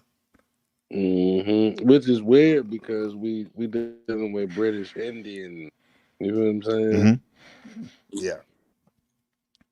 Well, they mean behind the scenes because when you're behind the scenes, you can influence more, And when you're behind the scenes, you can do things that are maybe seen as manipulations, but get away with it that normally you would be chastised for out in the open.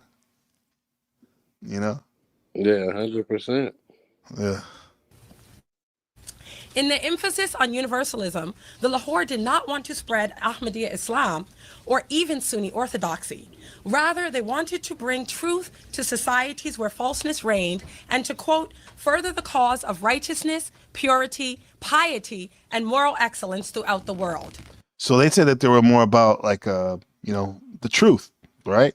The truth. And in a way, because they're not openly saying I'm a Muslim, and this is my sect of Islam, that they can kind of chameleon way their, whoever they're talking to, whether it's a Buddhist, a Christian, or atheist, they can use language to kind of find an uncommon commonality to get in there, right? Because they're not necessarily trying to convert you, because they keep that shit private, what their true intentions are. So it's like it's like that it's like a propaganda program. Right. I mean, you would expect these Pakistani dudes to be promoting Hindu or Brahmin. Well, yeah, that's the thing about the Indian thing. This is what caused the breakup of that region, is because these people, there was Indians and Muslims living in the same place in India, that part of India. But then like there became tension between the Muslims and the Indians, the Muslims and the Hindu, right? And they were all living in the Indian area that Pakistan broke up, because originally it was part of India. But that became more of the Muslim/Sikh area. So there are, because I had to remind myself that for years that India is not just Hindu. There's a large percent of Muslims there. And they mix. So because think about it. The Taj Mahal, their most famous area, is it's from an Islamic king's gift to his wife. That's Islam, because there was many years where the Islamic people were in charge of India. It's just that I think in the Hindu culture is older than Islam. However, they've always been they live together, right? Oh shit! There we go. End of quote. The strategy of the Lahore Ahmadiyya up to this time was to emphasize Islam's compatibility with modern science and rational thought at a time when Europeans were questioning the rationality of Trinitarian Christianity.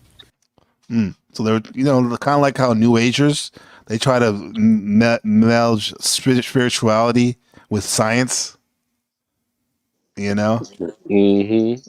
Yeah. So they were kind of trying to do that with Islam, even though Islam is one of the religions that emphasize they don't like innovation, meaning they don't want any new things. They want to stick to what they have already in terms of their texts and stuff. Yeah. The Lahore Ahmadiyya invited, cajoled, and admonished American and European thinkers to accept Islam or to accept the logic of the Quran to clean up their own religious beliefs. Despite the successful circulation of their free scholarly journals, few, if any, Americans converted to Islam during this time period. This brings us to the third phase of direct Ahmadiyya involvement with American religious society. And phase 3 runs from 1920 to 1930. In 1920, the Qadian Ahmadiyya sent the first missionary to America, Mufti Muhammad Sadiq. And I want to emphasize that this was the first, I guess, open missionary, but that they had sent others prior to this time. The accepting move foreshadowed by the 1896 inaugural World Parliament Religions Conference in America had since been replaced by a more rabid and hostile racism. In fact, Sadiq was detained by immigration and jailed for 7 weeks upon arrival in response to the Asian Exclusion Act. A Supreme Court case decision against an Indian American similarly excluded Asian Americans from the benefits of first-class American citizenship. In 1921, Sadiq established the Muslim Sunrise, the first Ahmadiyya publication in America to further promote Islam. Their efforts, however, were a failure.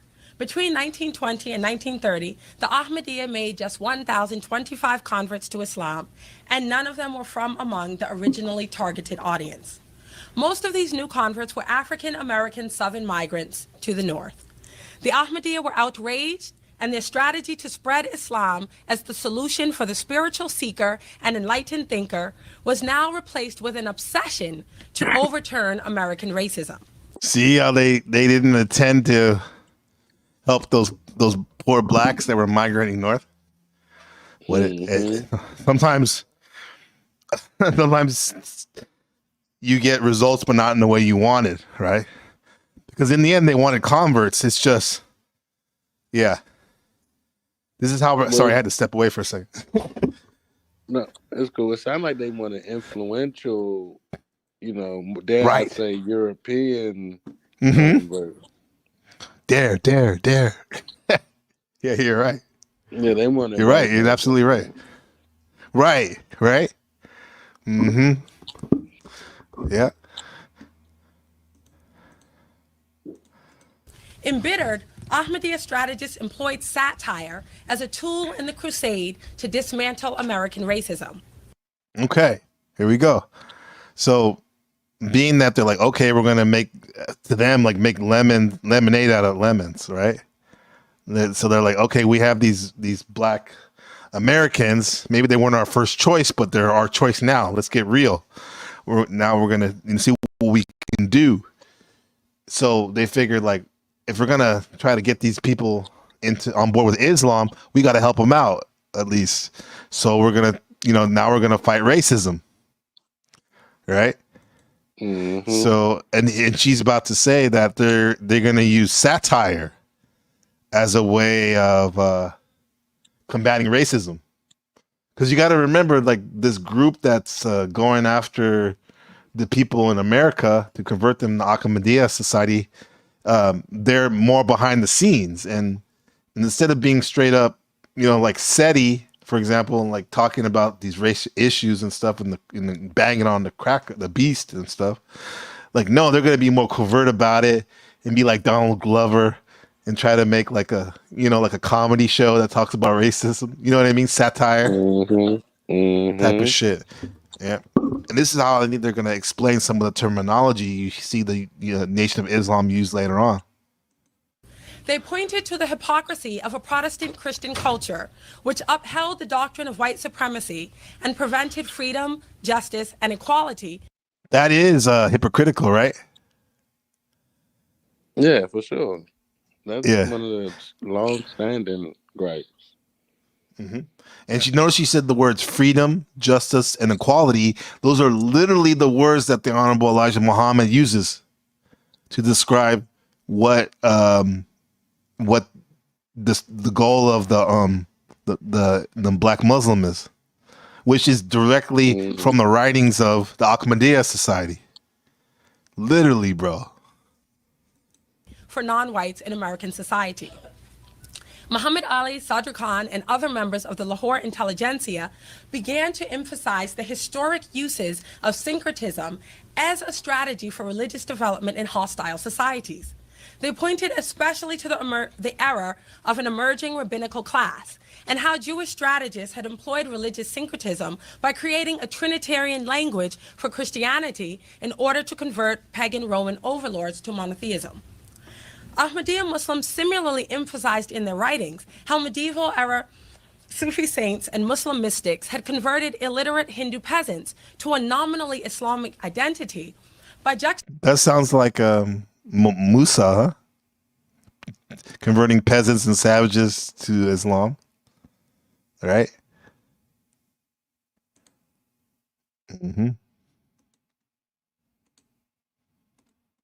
juxtaposing Islamic names and events over Hindu names and celebrations in a process where a true Islamic identity actually took centuries to unfold. And she talked about syncretism. Syncretism means the amalgamation or attempt of amalgamation of different religions, cultures, and schools of thoughts, right? Syncretism is the practice of combining different beliefs and various schools of thoughts. Syncretism involves the merging or assimilation of several originally discrete traditions, especially in theology, mythology, and religion, which actually sounds like the YAKUB story, for example. It's a good example of that. So what she's sharing is one of the ways these Muslims, this Muslim group, the Ahmadiyya Society, converted gypsies and other people, was using syncretism, or taking their old views, even the Hindus, into Islam, their old Hindu myths and customs, and combining them with certain elements of Islam. And you'll see a pattern of this strategy. Finally, Muhammad Ali and his supporters began studying the successes and failures of non-Christian Asian movements attempting to establish their religion among Americans. The most notable example was the American Baha'i movement, which Muhammad Ali devoted a book-length study to, where he emphasized that Baha'i missionaries had to develop a syncretistic form of their original message in order to make the Bab's teachings palatable to American Christians. Ali Riley noted that with the exception of the Unitarians, Americans were only receptive to religious ideas couched in Trinitarian language. Yet this very language had the tendency to lead the people right back to the same Christianity they had started with. At the close of this phase, embittered Lahore Ahmadiyya writers were identifying white supremacist ideology as the single obstacle to the progress of Islam in the United States. White, so she said that the Ahmadiyya Society, this group of intelligentsia, which is a small group of intellectuals, in this case in India, northern India, came to the realization that the biggest obstacle in converting Black Americans to Islam was white supremacy. And this is in the 1930s. Increasingly, their writings emphasized the unique aspects of Ahmadiyya eschatology, particularly their understanding of religious symbolism and its divinely sanctioned role in spiritual development. In the pages, symbolism hits the subconscious. It hits you all in a holistic way that there's no way of getting around what you're trying to imprint on somebody or program into them. And the religions do this all the time. of the Islamic Review, Sher Ali explained God's method justly. Quote, past experience has taught us that it is a fatal error to insist on a literal fulfillment of every word of prophecy. God's mode of revealing coming events is very often figurative. He most often makes use of symbols for the expression of his thoughts. He seldom discloses a thing wholly. He almost always reserves a part of it. It must be remembered that it is God's method to hide a great secret of his providence until men are able to bear it. That's why a hint to the wise is sufficient.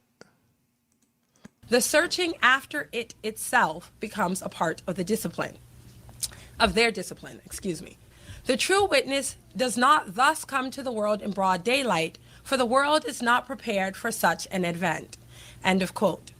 Between 1880 and 1930, the Ahmadiyya pioneered Islamic missionary work in Europe and America. In America, all Islamic and proto-Islamic development was linked to the Ahmadiyya movement during this time.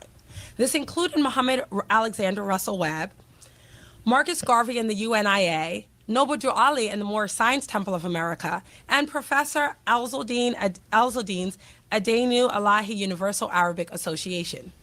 Still, by the end of the 1920s, Ahmadiyya strategists were aware that their forthright and sincere efforts to bring Americans to Islam had failed. They were convinced that American racism was the reason.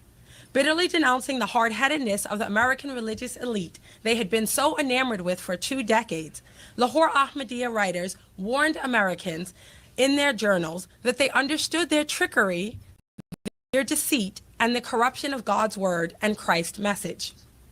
Decrying the pseudo-scientific justification for the white supremacy mantle upholding American racism, embittered Ahmadiyya began writing degradingly of the, quote, European cavey, end of quote, living in bestial conditions while civilization had blossomed in Asia and America.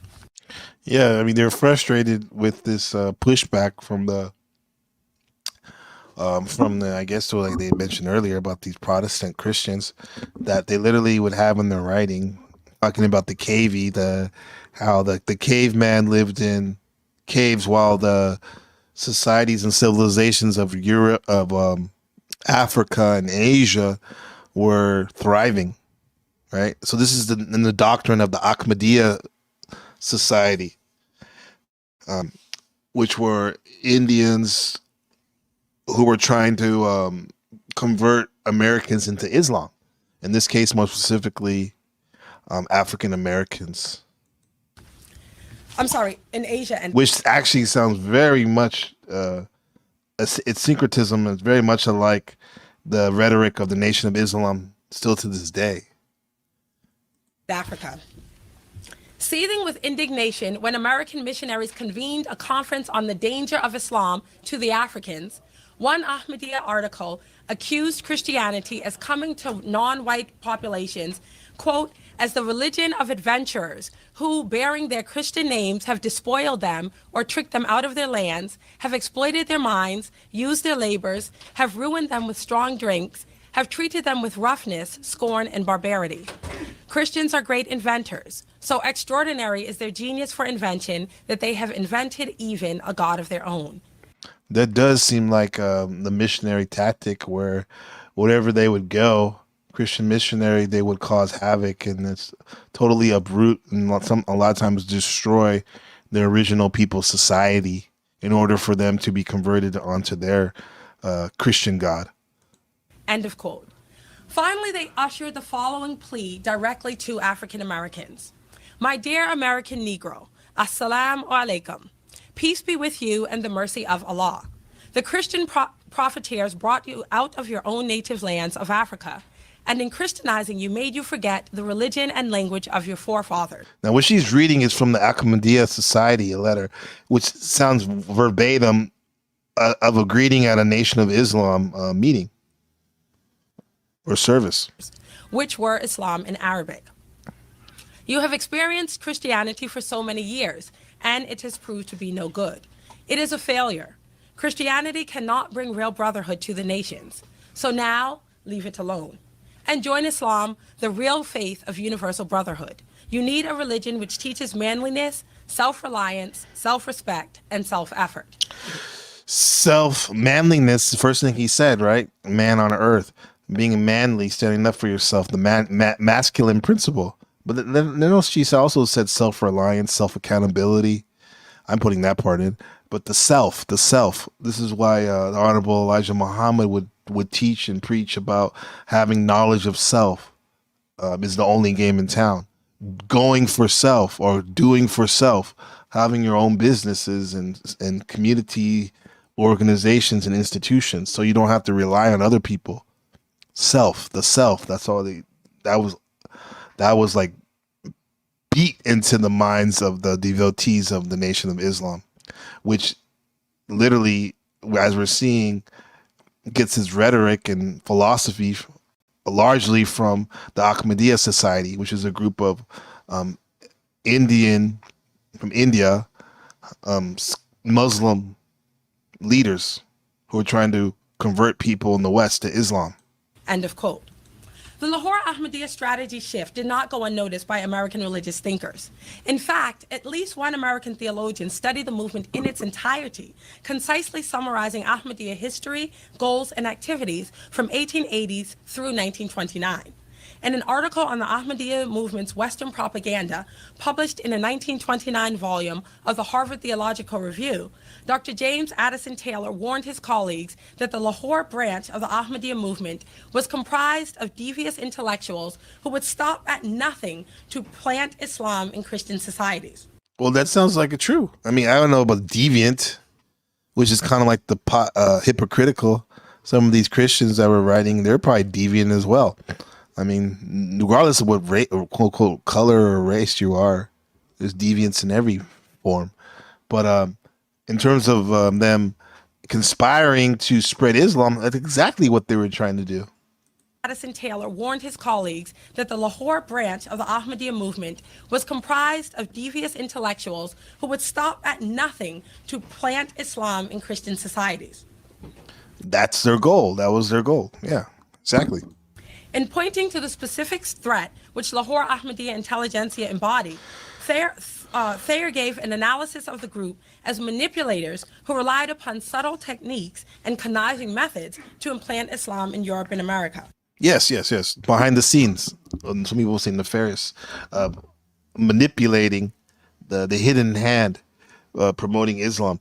That reminds me of the great stories by Frank Herbert Dune about the Bene Gesserit sisterhood organization who spreads their philosophy throughout all corners of the universe, known and unknown, behind the scenes, though. You know, without people even without even really catching on to what they're doing or their plans. When in fact, instead of being the ego out in front, these Benedictines, nuns, they're willing to take a back seat on paper, but literally running governments and trade guilds all over the new universe and having breeding programs and whatnot. And I see that maybe in a lesser version, but in a more real, because this is actually real. What the Ahmadiyya Society was doing in America and in Europe as well, spreading Islam at all costs. You can almost say that was their goal. Some might say that's a great thing, but I guess some of these insecure Christians would think it's a horrible thing and something that needs to be challenged. Accordingly, he called out the Ahmadiyya Anjuman Ishat Islamiyya writers by name, accusing them of responding to Jewish and Christianary mission techniques with strategies rooted in deception. And I mostly put the Jewish in there, but it's deception. Particularly offended by the AAII literary works, which encouraged the blending of Islamic ideals with popular religious and social culture of target. That's syncretism, as we said. It's the practice of combining different beliefs in various schools of thought. It's simulating several original discrete traditions, especially in theology, mythology, and religion, under one inclusive faith, in this case, Islam. Target populations, Thayer wrote. In contrast with the Qadian sect, the Lahore group, as we have seen, is reluctant to admit any connection with the Ahmadi movement. Its leaders, especially in England, are eager to adapt their message to the convictions or the fashions of the present hour, and to exploit the ignorance of the audience by making any assertions that will favor their case. So we see that a lot. That's like a technology scam that, or a method that's used nowadays. They'll try to find an uncommon commonality. We'll try to find a commonality we have in terms of tradition. Even though I live in America and you live in Saudi Arabia, I'm going to find a commonality, or maybe a common enemy even, right? They're going to use this syncretism techniques, which is molding other people's beliefs and traditions together with the tradition and religion they're trying to get you to do. Right. That technique's like done so much so nowadays that it's like, we know that, right? But that's a powerful thing though, because in doing so you may get away from your original religion, right? By trying right? Go ahead. I mean, yeah, that's what it seemed like they mission was. If it's not like they pushing them towards African traditional spirituality, you know what I mean? Yeah. But then I might have to you got to bounce off because you got to get up early, maybe, huh? In the morning. Yeah, I got to get up tomorrow. Okay. All right, man. I'll just cop this off. I'm gonna finish this video, but yeah, man, we'll do this. I'm thinking Scientology. Since we're on this Nation of Islam thing, let's go into Mr. L. Ron Hubbard and Lewis. I didn't say the Honorable Louis Farrakhan, right? Yeah, because a lot of people haven't really connected the dots with you know. I mean, certain people have, but it's not wide known that NOI and Scientology have like combined. Right. It's not common knowledge to people who aren't really looking at that or know those areas. Yeah. So let's talk about it. Hell yeah. Oh wait, actually next week is the On-Code 24/7 interview. So in 2 weeks that will be like the Nation of Islam Scientology. Listen, you still up for the interview? Yeah, I'm down. Bring that smoke. Yeah, I mean, you know, I ain't even gonna say might. It'll be some names dropped. Yeah. Absolutely. Well, on code. You have a good evening. This has been a pretty solid build. Yeah. Yeah. The Yakub story is kind of fire, huh? It's interesting. It's definitely interesting. It's up for debate. It's not like one of those things. Definitely. Like, it's no point in it. Definitely something that's debatable. Yeah. Definitely. That's what we do here too. Yeah, so you have a good night, my friend. Sleep easy. Yes, sir. Thank you. Appreciate everybody for tuning in. Make sure you hit the membership, hit the like button, share the video. Yeah. Shout out to On-Code 24/7, the legend. Yes, sir. Thank you, brother. All right, brother. Have a good night, bro.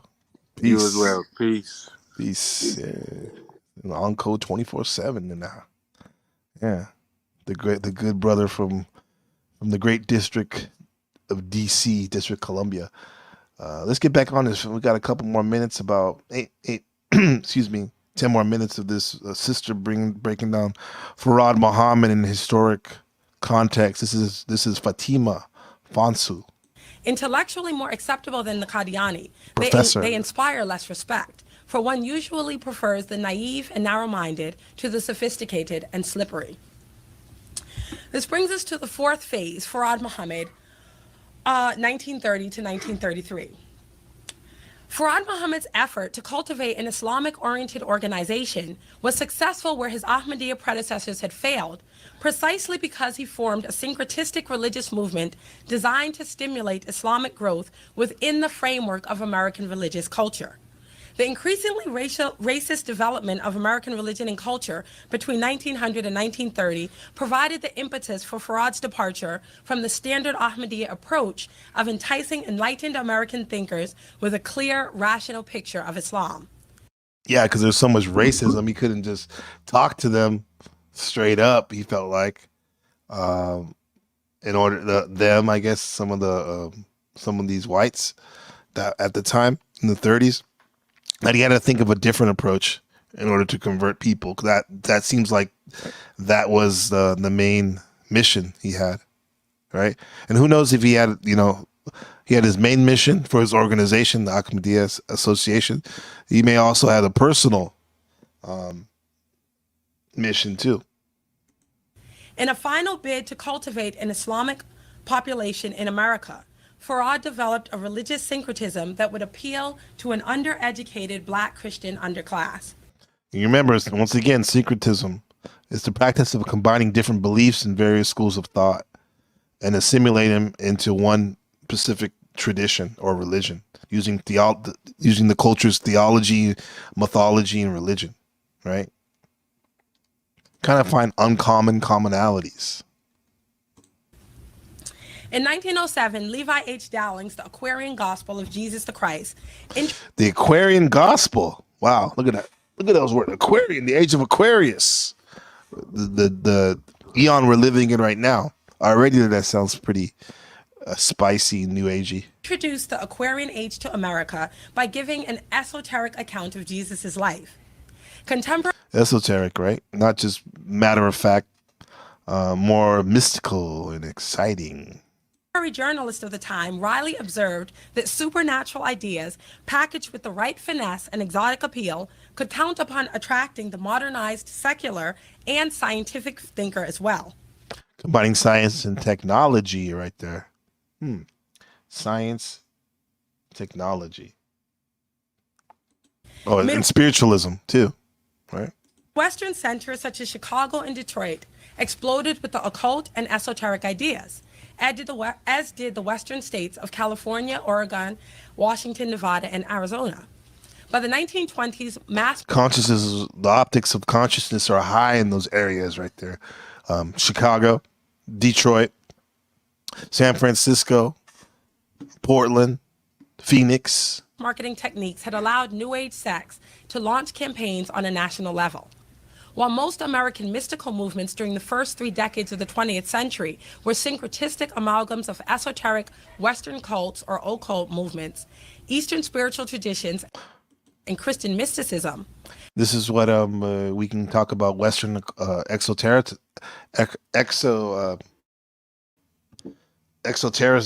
right? Combination of Gnostic thinking, Neoplatonism, Hermeticism, Kabbalah, and Eastern religions. Many still identified as Christian in religious outlook and worldview. Still, the syncretistic nature of these organizations is relevant to our own understanding of what Farad Muhammad encountered and how he fashioned his own Islamic syncretistic movement. Yeah, you should. I mean, it'd be great for you to watch it in the beginning, Leopard Print. However, you're at a good point because this is like the just or the crux of the meat and potato of what we're trying to get at about this Farad Muhammad and how and what he was influenced by. Which made him, what influenced him? What was the metaphysics behind him? His thinking, his philosophy of life that led him to influence the creator of the Nation of Islam, Elijah Muhammad. And this YAKUB story was part of it. And this professor Fatima is getting into how Master Farad Muhammad converted Elijah Muhammad, which started the biggest and most famous and infamous black nationalist group in American history. In the same geographical region and at the same moment in history. One of the more popular movements during this time was Guy Ballard's Mighty I Am, whose beliefs were published under the revealing title of Unveiled Mysteries. In a manner similar to the Theosophical Society's Isis Unveiled, Ballard's Theosophical Society, bringing the Eastern traditions to the West. Just like nowadays, New Age system is definitely trending, right? Publication promised to initiate the new member into the hidden truths of the universe. This is what we want. This is, what I personally have been drawn to these interesting schools of thought is because I want to find the mysteries of the universe. when in fact, probably the easiest thing and the cheapest things to do is just observe your own narrative and go from there. Farad similarly adopted the paraphernalia and culture of the esoteric and exotic cult in order to lead his followers not to the mysteries of the Orient or India, but to the wisdom of the Quran. Okay, so he took basically the guru, for example, Hindu a way of doing things, teacher, student, master, slave even, huh? A teacher, student, and instead of swapping it for the Hindu theology or even Taoist philosophy or Buddhist philosophy, he used that guru cult way of doing things that hits the lizard brain of people, the primal brain, and instead of using the context was under Islam though, instead of Hinduism and Buddhism, right? Thus, the fantastic aspects of Farad's creed and mythology must be examined as a syncretistic religious development of Islam that had been carefully designed to flourish within the milieu of religious and spiritual culture in early 20th century American society. Yeah, I mean, this type of thinking probably wouldn't have done this fusion of Islam with packaged in a teacher, student, guru, disciple, devotee way of doing things. It probably wouldn't have flied 20 years before when he was doing it, or even maybe even in the 50s, whatever, because during the early 1900s, spiritualism was very big. You've seen it with all the world fairs they would have, expositions and world fairs they would have all over the country, where people were just fiending and obsessed and for anything spiritual, right? Anything foreign in terms of spirituality, anything that was different than Christianity, or if it was Christianity, a more mystical version of it. With an in-depth understanding of the emergence of the Baha'i movement, Farad was equipped to craft a syncretistic movement capable of affecting disaffected American Christians.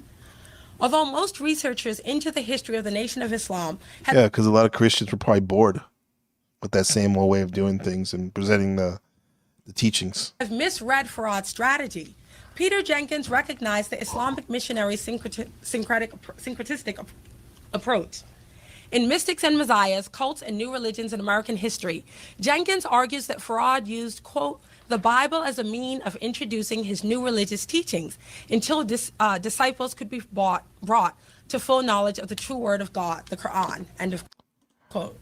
See, this is what it was. I was taught that Elijah, in the same way, who was the master student of Farad Muhammad, who we're speaking of, they used the Bible because people were familiar with the Bible. Black Americans specifically were familiar with the Bible, so they know all their stories and mythology from the Bible, traditions from the Bible, customs from the Bible, as a way to get them opened up, right?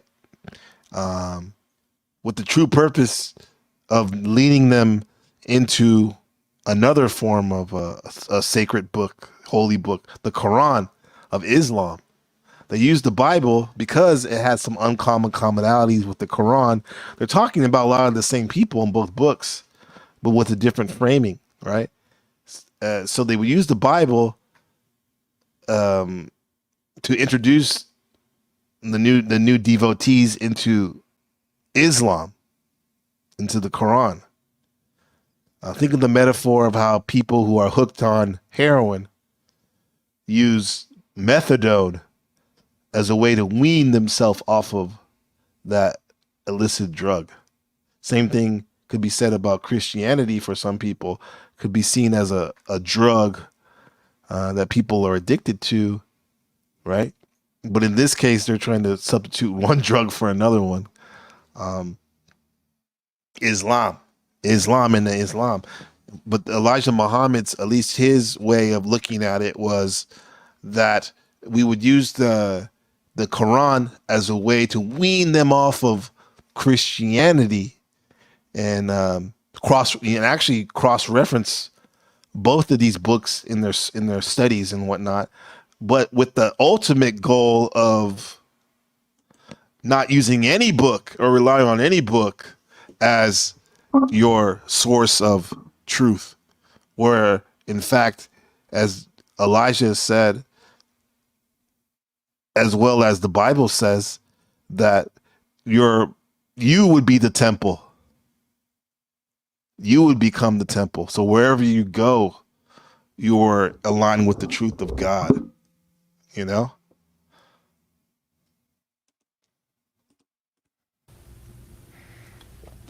This approach is in accord with Ahmadiyya intellectuals' belief that non-literate masses were generally not limited. This approach is in accord with Ahmadiyya intellectuals' belief that non-literate masses were generally not initiated into the esoteric meaning of religious scripture. They don't know that. They just know the surface level. There's exoteric, and esoteric. Esoteric is for the masses. The exoteric is for the selected few to decode the symbols and trying the inner workings of what the text is trying to get at and how it relates to you here and now. The cornerstone of Farad's strategy was a metaphorical reading of scripture. From its 1930 initiation, He said metaphorical, not literal, right? Not literal. Myth, using myths. Syncretism, once again, the practice of combining different beliefs from various schools of thought, involves the merging and assimilating of several traditions and theologies and mythologies into a new way of thinking. W.D. Farad instructed members and supporters of the Temple of Islam not to engage in a literalist reading of the Bible or Christian doctrine, warning that both must be understood as a symbolic language to be interpreted rather than followed literally. Interpreted. Kind of like Neville Goddard and his way he reads the Bible, and thinking that it's a metaphor for your consciousness. All the stories, all the characters, all the situations are not to be looked at literally, right? This is the way they are interpretive. I have other friends and acquaintances who believe that it's both. Literally, you should look at it, these stories literally happened, but also too, you need to find metaphorically how these relate to your narrative that's going on to your life here and now. Farad used a logic gleaned from his Ahmadiyya reading of the Quran to underlie the Bible-based language of the Temple of Islam. While insisting that the Bible cannot be interpreted literally, Farad nonetheless replaced a literalist reading of the Bible with his own fantastic mythology. Yeah, it's literally recycling. Yes, comment from Leopard Print, like recycling. Which when we recycle a bottle or a plastic box of coconut water, for example, that you take the cardboard box of coconut water and take it to the plant and break it down and to a crude material, only to redefine it into a new material. It's still there. It's still there. It's just done in a new framing, right? Just for those of you who believe in reincarnation, the same thing. They take your soul, which is the memories of the core of who you are, your feelings and whatnot. You break it down, put through the crucible, and what's shitted out metaphorically is a new version of a package of that soul. But the soul is still there, right? And these teachings are still there. And now what Master Farad did was he replaced. He said, "Don't take this Bible seriously, right? Don't take it seriously, but take it as metaphors. But what you need to take seriously is my narrative, my mythology, even if it is fabricated or embellished, right? Because for a guru or a leader to be able to propagate his ideas and form a community or a tribe or a cult, you need to believe in his narrative and look at him as a superhuman being." A mythology reminiscent of an oft-repeated theme in the English language Ahmadiyya journals, the Review of Religions and the Islamic Review. And that was the successful use of religious syncretism as a conversion tool throughout human history. Farad's doctrine was outlined in a series of catechisms which had to be memorized by all new members. In the student enrollment, Farad posed and answered the following question. Student enrollment, because if you're a part of the Nation of Islam, NOI, you have to memorize this and know these front to back. This is step one of your teaching them your indoctrination into the Nation of Islam. Who is the original man? Answer. The original man is the Asiatic black man, the maker, the owner, the cream of the planet Earth, father of civilization, God of the universe. End of quote. That's the foundation of the Nation of Islam. Who is the original black man? The creator of the universe, basically, here on Earth. That's what they believe. This is their mission statement, as you could say. Right? That's the foundation. Because you have to remember that the Nation of Islam was created at a time when people weren't that far removed from American chattel slavery, from in the South and North and all over, and they were still addicted to this Christian mentality where they put the white paradigm as the number one. That's a paradigm, which is a paradigm means the frame of reference. You're God, basically. So Master Farad, I see that he was trying to break them of this conditioning and programming that was so deep and embedded inside of them, right? By making such a bold and 180 statement about who the black man was, right? The original people of the planet. He had to break that spell by saying something so provocative and so high powered that it would be embedded into their consciousness as anew. In English lesson C1, the question is asked of the black American initiate. What is his own self? Answer. His own self is a righteous Muslim. Who is his own self? Once again, the self by this Ahmadiyya Islamic people who are pushing Islam in America, they always go back to the self, the self, the self. We are a self in society, right? And they said, who is... Let me see. I'm not sure if she said that again. God of the universe. End of quote. In English lesson... Oh, yeah, that's another thing, too. I'm not going to glance over that. They said the original black man is the God of the universe. This is why you see that an offshoot of the 5%ers, they refer to themselves as gods. So if they see another one, they'll say, "What's up, God?" You know, they call their wives, their partner on the old earth, right? The woman. The man is the god, the sun. The woman is the moon in their mythology. And the children are the stars of the universe being played out here on earth. You know, so they believe that the black man is the god here on earth. Is a god. And he's not the god, but he's a god of many. Original man is the Asiatic black man, the maker, the owner, the cream of the planet Earth, father of civilization, God of the universe. Father of civilization, of all the arts, all the sciences. End of quote. In English lesson C1, the question is asked of the black American initiate. What is his own self? Answer. His own self is a righteous Muslim. So yourself, at your core, is the being a righteous person. Righteous, this is why they greet each other like righteous peace, righteous mathematics, you know? Righteousness, being right, right?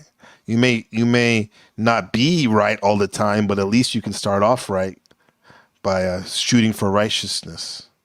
You may come very close to perfection that way. Question. Are there any Muslims other than righteous? Are there any Muslims other than righteous? Answer. I beg your pardon. I have never heard of one.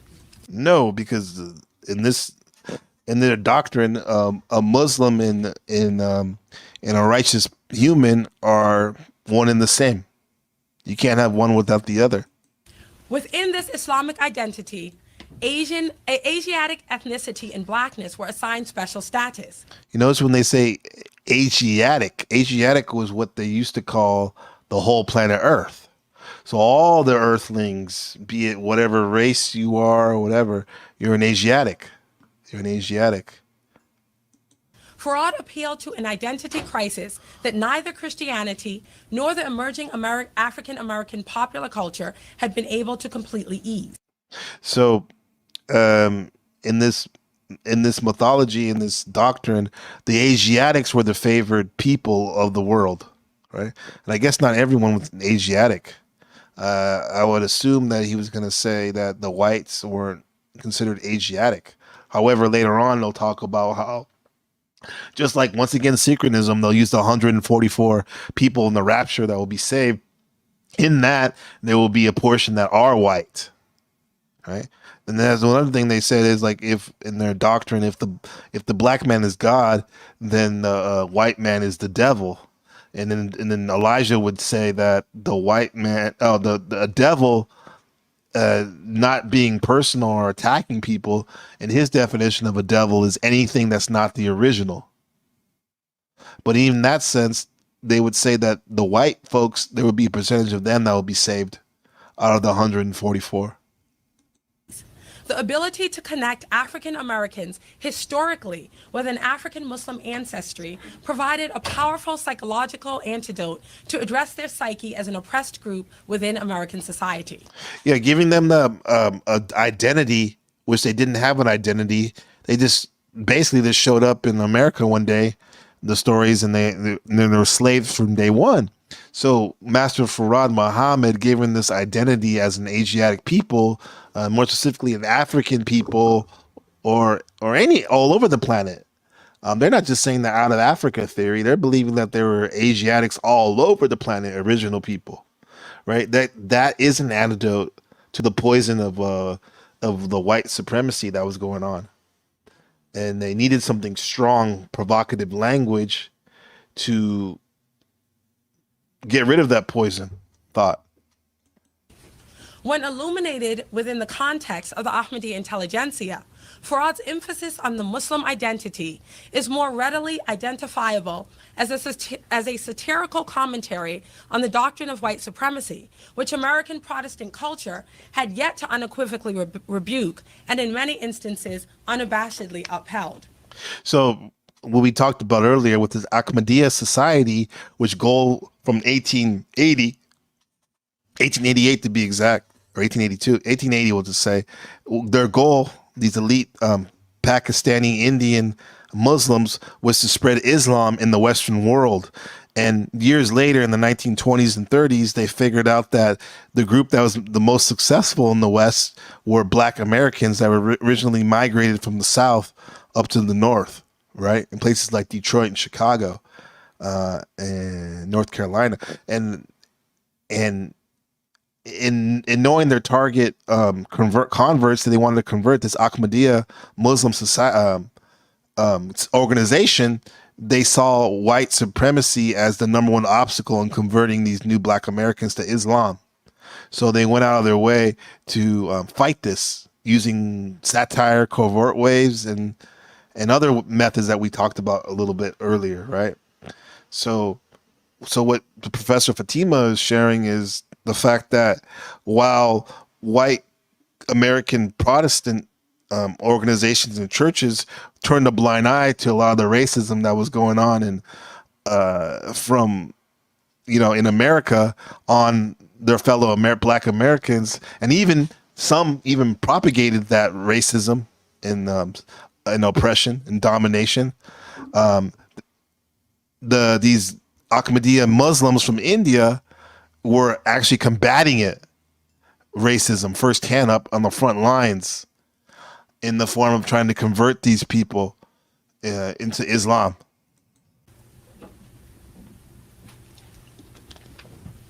Although the clandestine nature of his mission precluded Farad from making overt reference to Ahmadiyya beliefs. Clandestine means secret, right? Secret, right? So he wasn't upfront about their Ahmadiyya beliefs, but it came out in other ways, right? Because he's part of the Ahmadiyyan set that split, that was more covert in spreading their message of universalism from Islam. That was for everybody, not a selective few. His approach was nonetheless rooted in Ahmadiyya missionary tradition and intellectual heritage. Farad established a new identity for African American converts as righteous Muslims, not Christian. He taught them that the Bible was a poisoned book.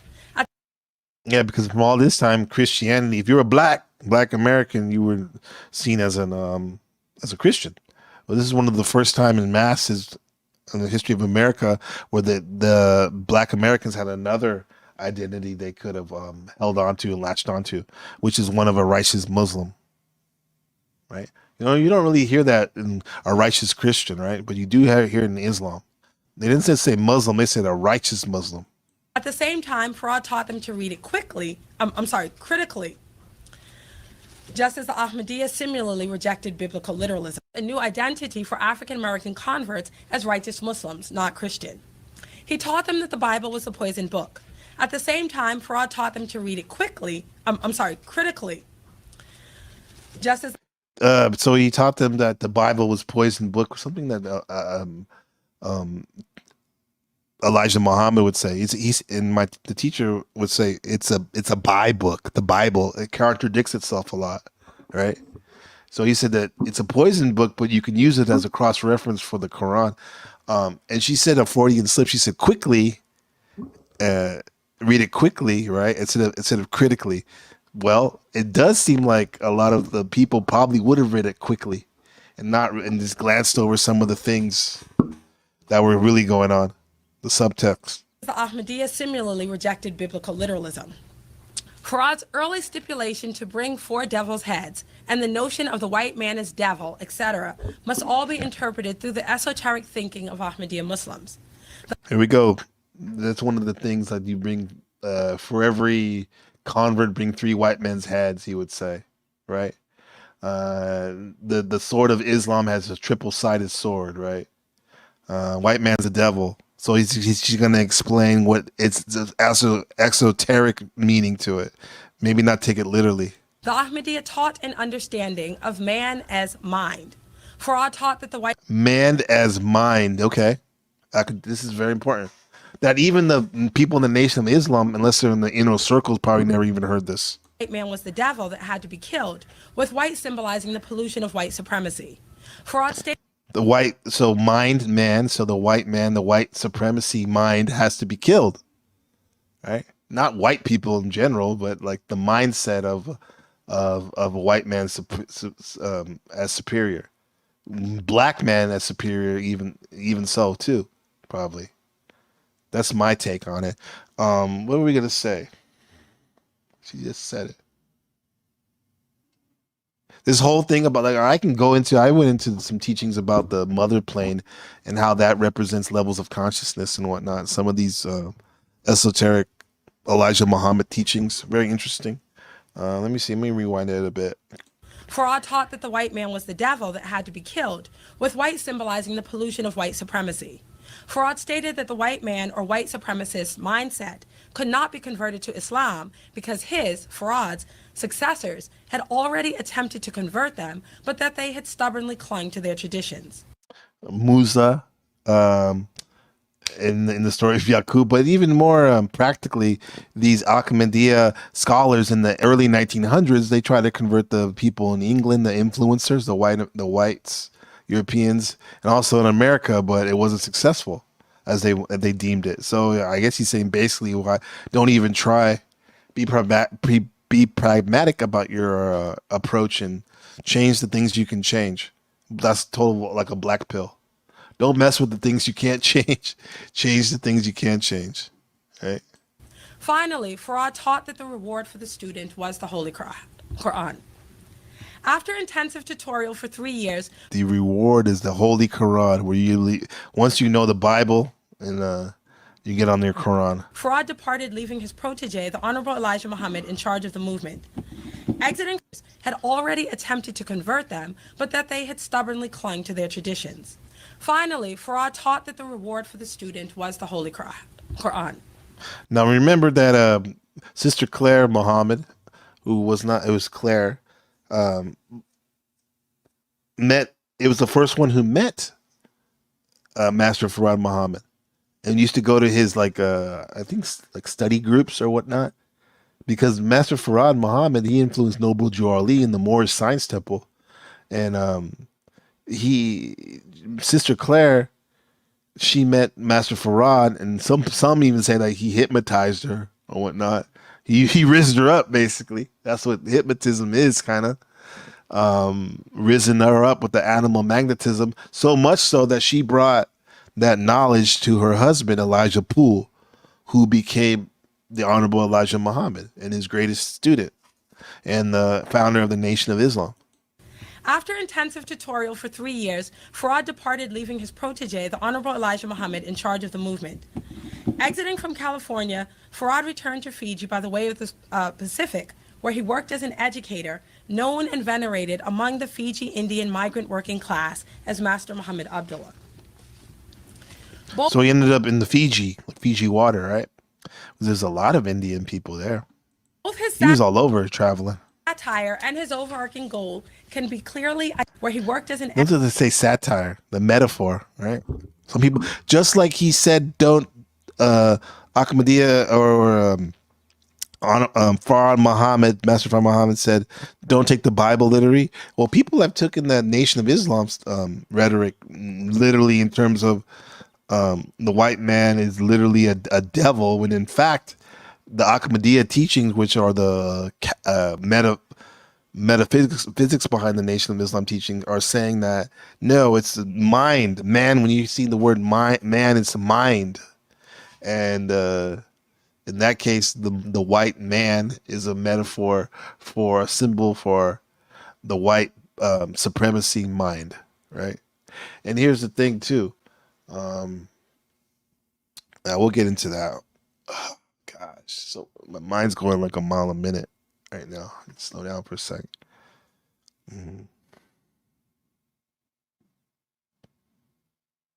Oh, this is it. It kind of reminds me of this, like, slaying the mind, the man. Reminds me of this image of Kali, the mother goddess in the Hindu mythology. She wore a head of white skulls around her head, chopping off the ego of man's ego, right? educator, known and venerated among the Fiji Indian migrant working class as Master Muhammad Abdullah. Both his satire and his overarching goal can be clearly identified within the historic context of efforts to cultivate Islamic development among non-Muslim populations and the contemporary reality of Muslims facing European colonization and missionary efforts to an unprecedented degree between 1860 and the 1931 founding of the Allah Temple of Islam. Farad was successful in planting an Islamic identity among African American Southern migrants because he utilized the Christian paradigm they were familiar with in order to convince them that Islam was the appropriate religion for the original man. The original man, the black man, and original people throughout the world. The syncretism, once again, the practice of combining different beliefs in various schools of thought, right? And integrating them to one original teaching of teaching of the traditions and the theology and the mythology to make into a new form, right? Using what is known to show you what could be.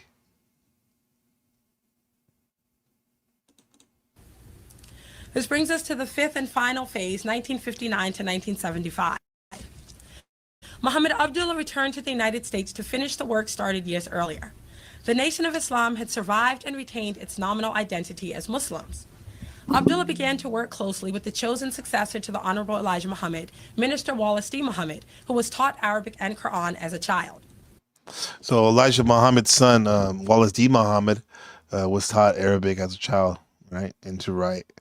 And I don't know if he was born before or after. Probably before Elijah Poole became Elijah Muhammad, converted. Some people think that the children that were Elijah Muhammad's after he was converted were a bit more conscious than the ones that were created before he was converted. Yeah.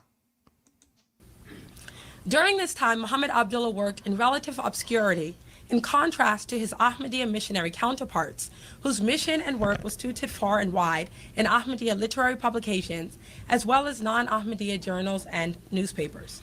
And it is noted that Wallace D. Muhammad, Elijah Muhammad's son, the successor after he died in the 70s, took the Nation of Islam from their unique form of Islam to a more orthodox and an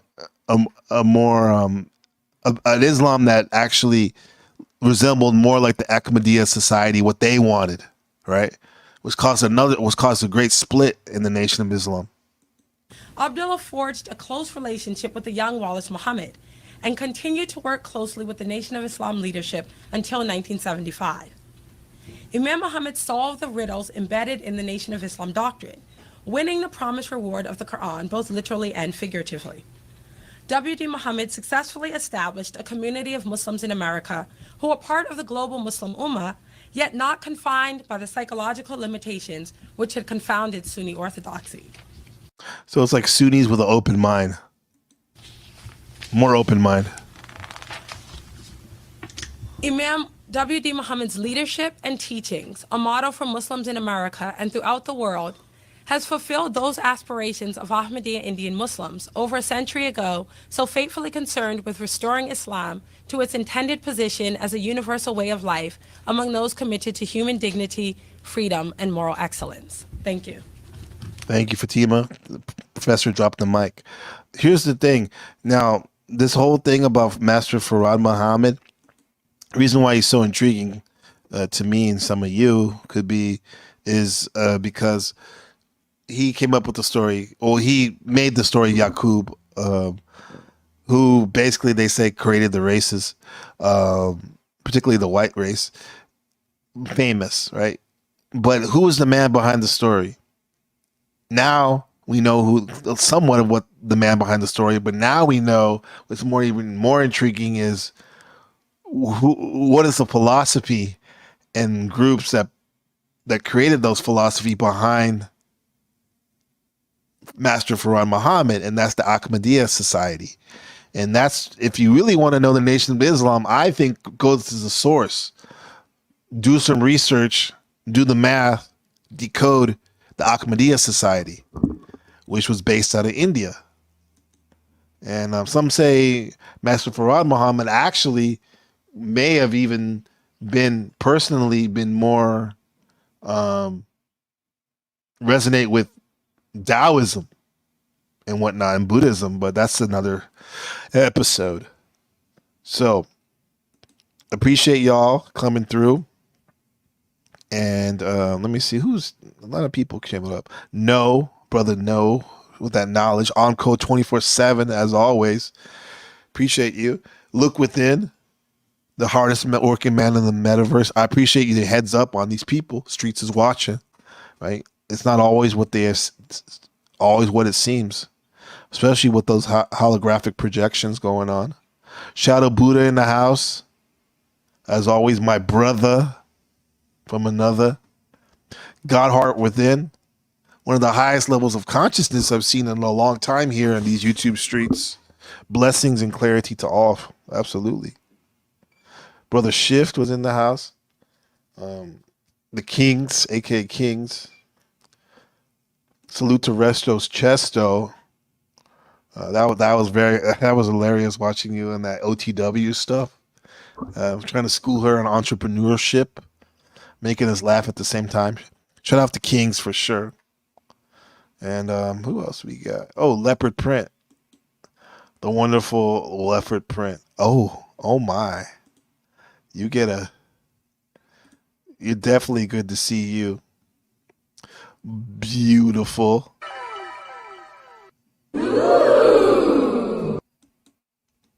Yeah. So with that said, tomorrow we got the London Man interview. It should be fire. Good old London Man on the other side of the pond. Shout out to the Supreme Gods over there in the UK. We see you, family. And appreciate you sliding through, because this YAKUB story is fire, bro. It's very interesting stuff. Who knows what's really going on, right? My thing is, I love origin stories, especially about race, because people want to make jokes and whatnot, and also latch on to weird theories and stuff, or not even have a theory. But let's look at it logically, right? I am everyone, and my son is a manifestation of that. Every race, right? But as they say, a race has a beginning and an ending, right? But you, as wonderful people, do not, because you've probably been here forever. Peace. See you on Surfing the Apocalypse next week. On Code 24/7 interview. You've been here forever.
Okay.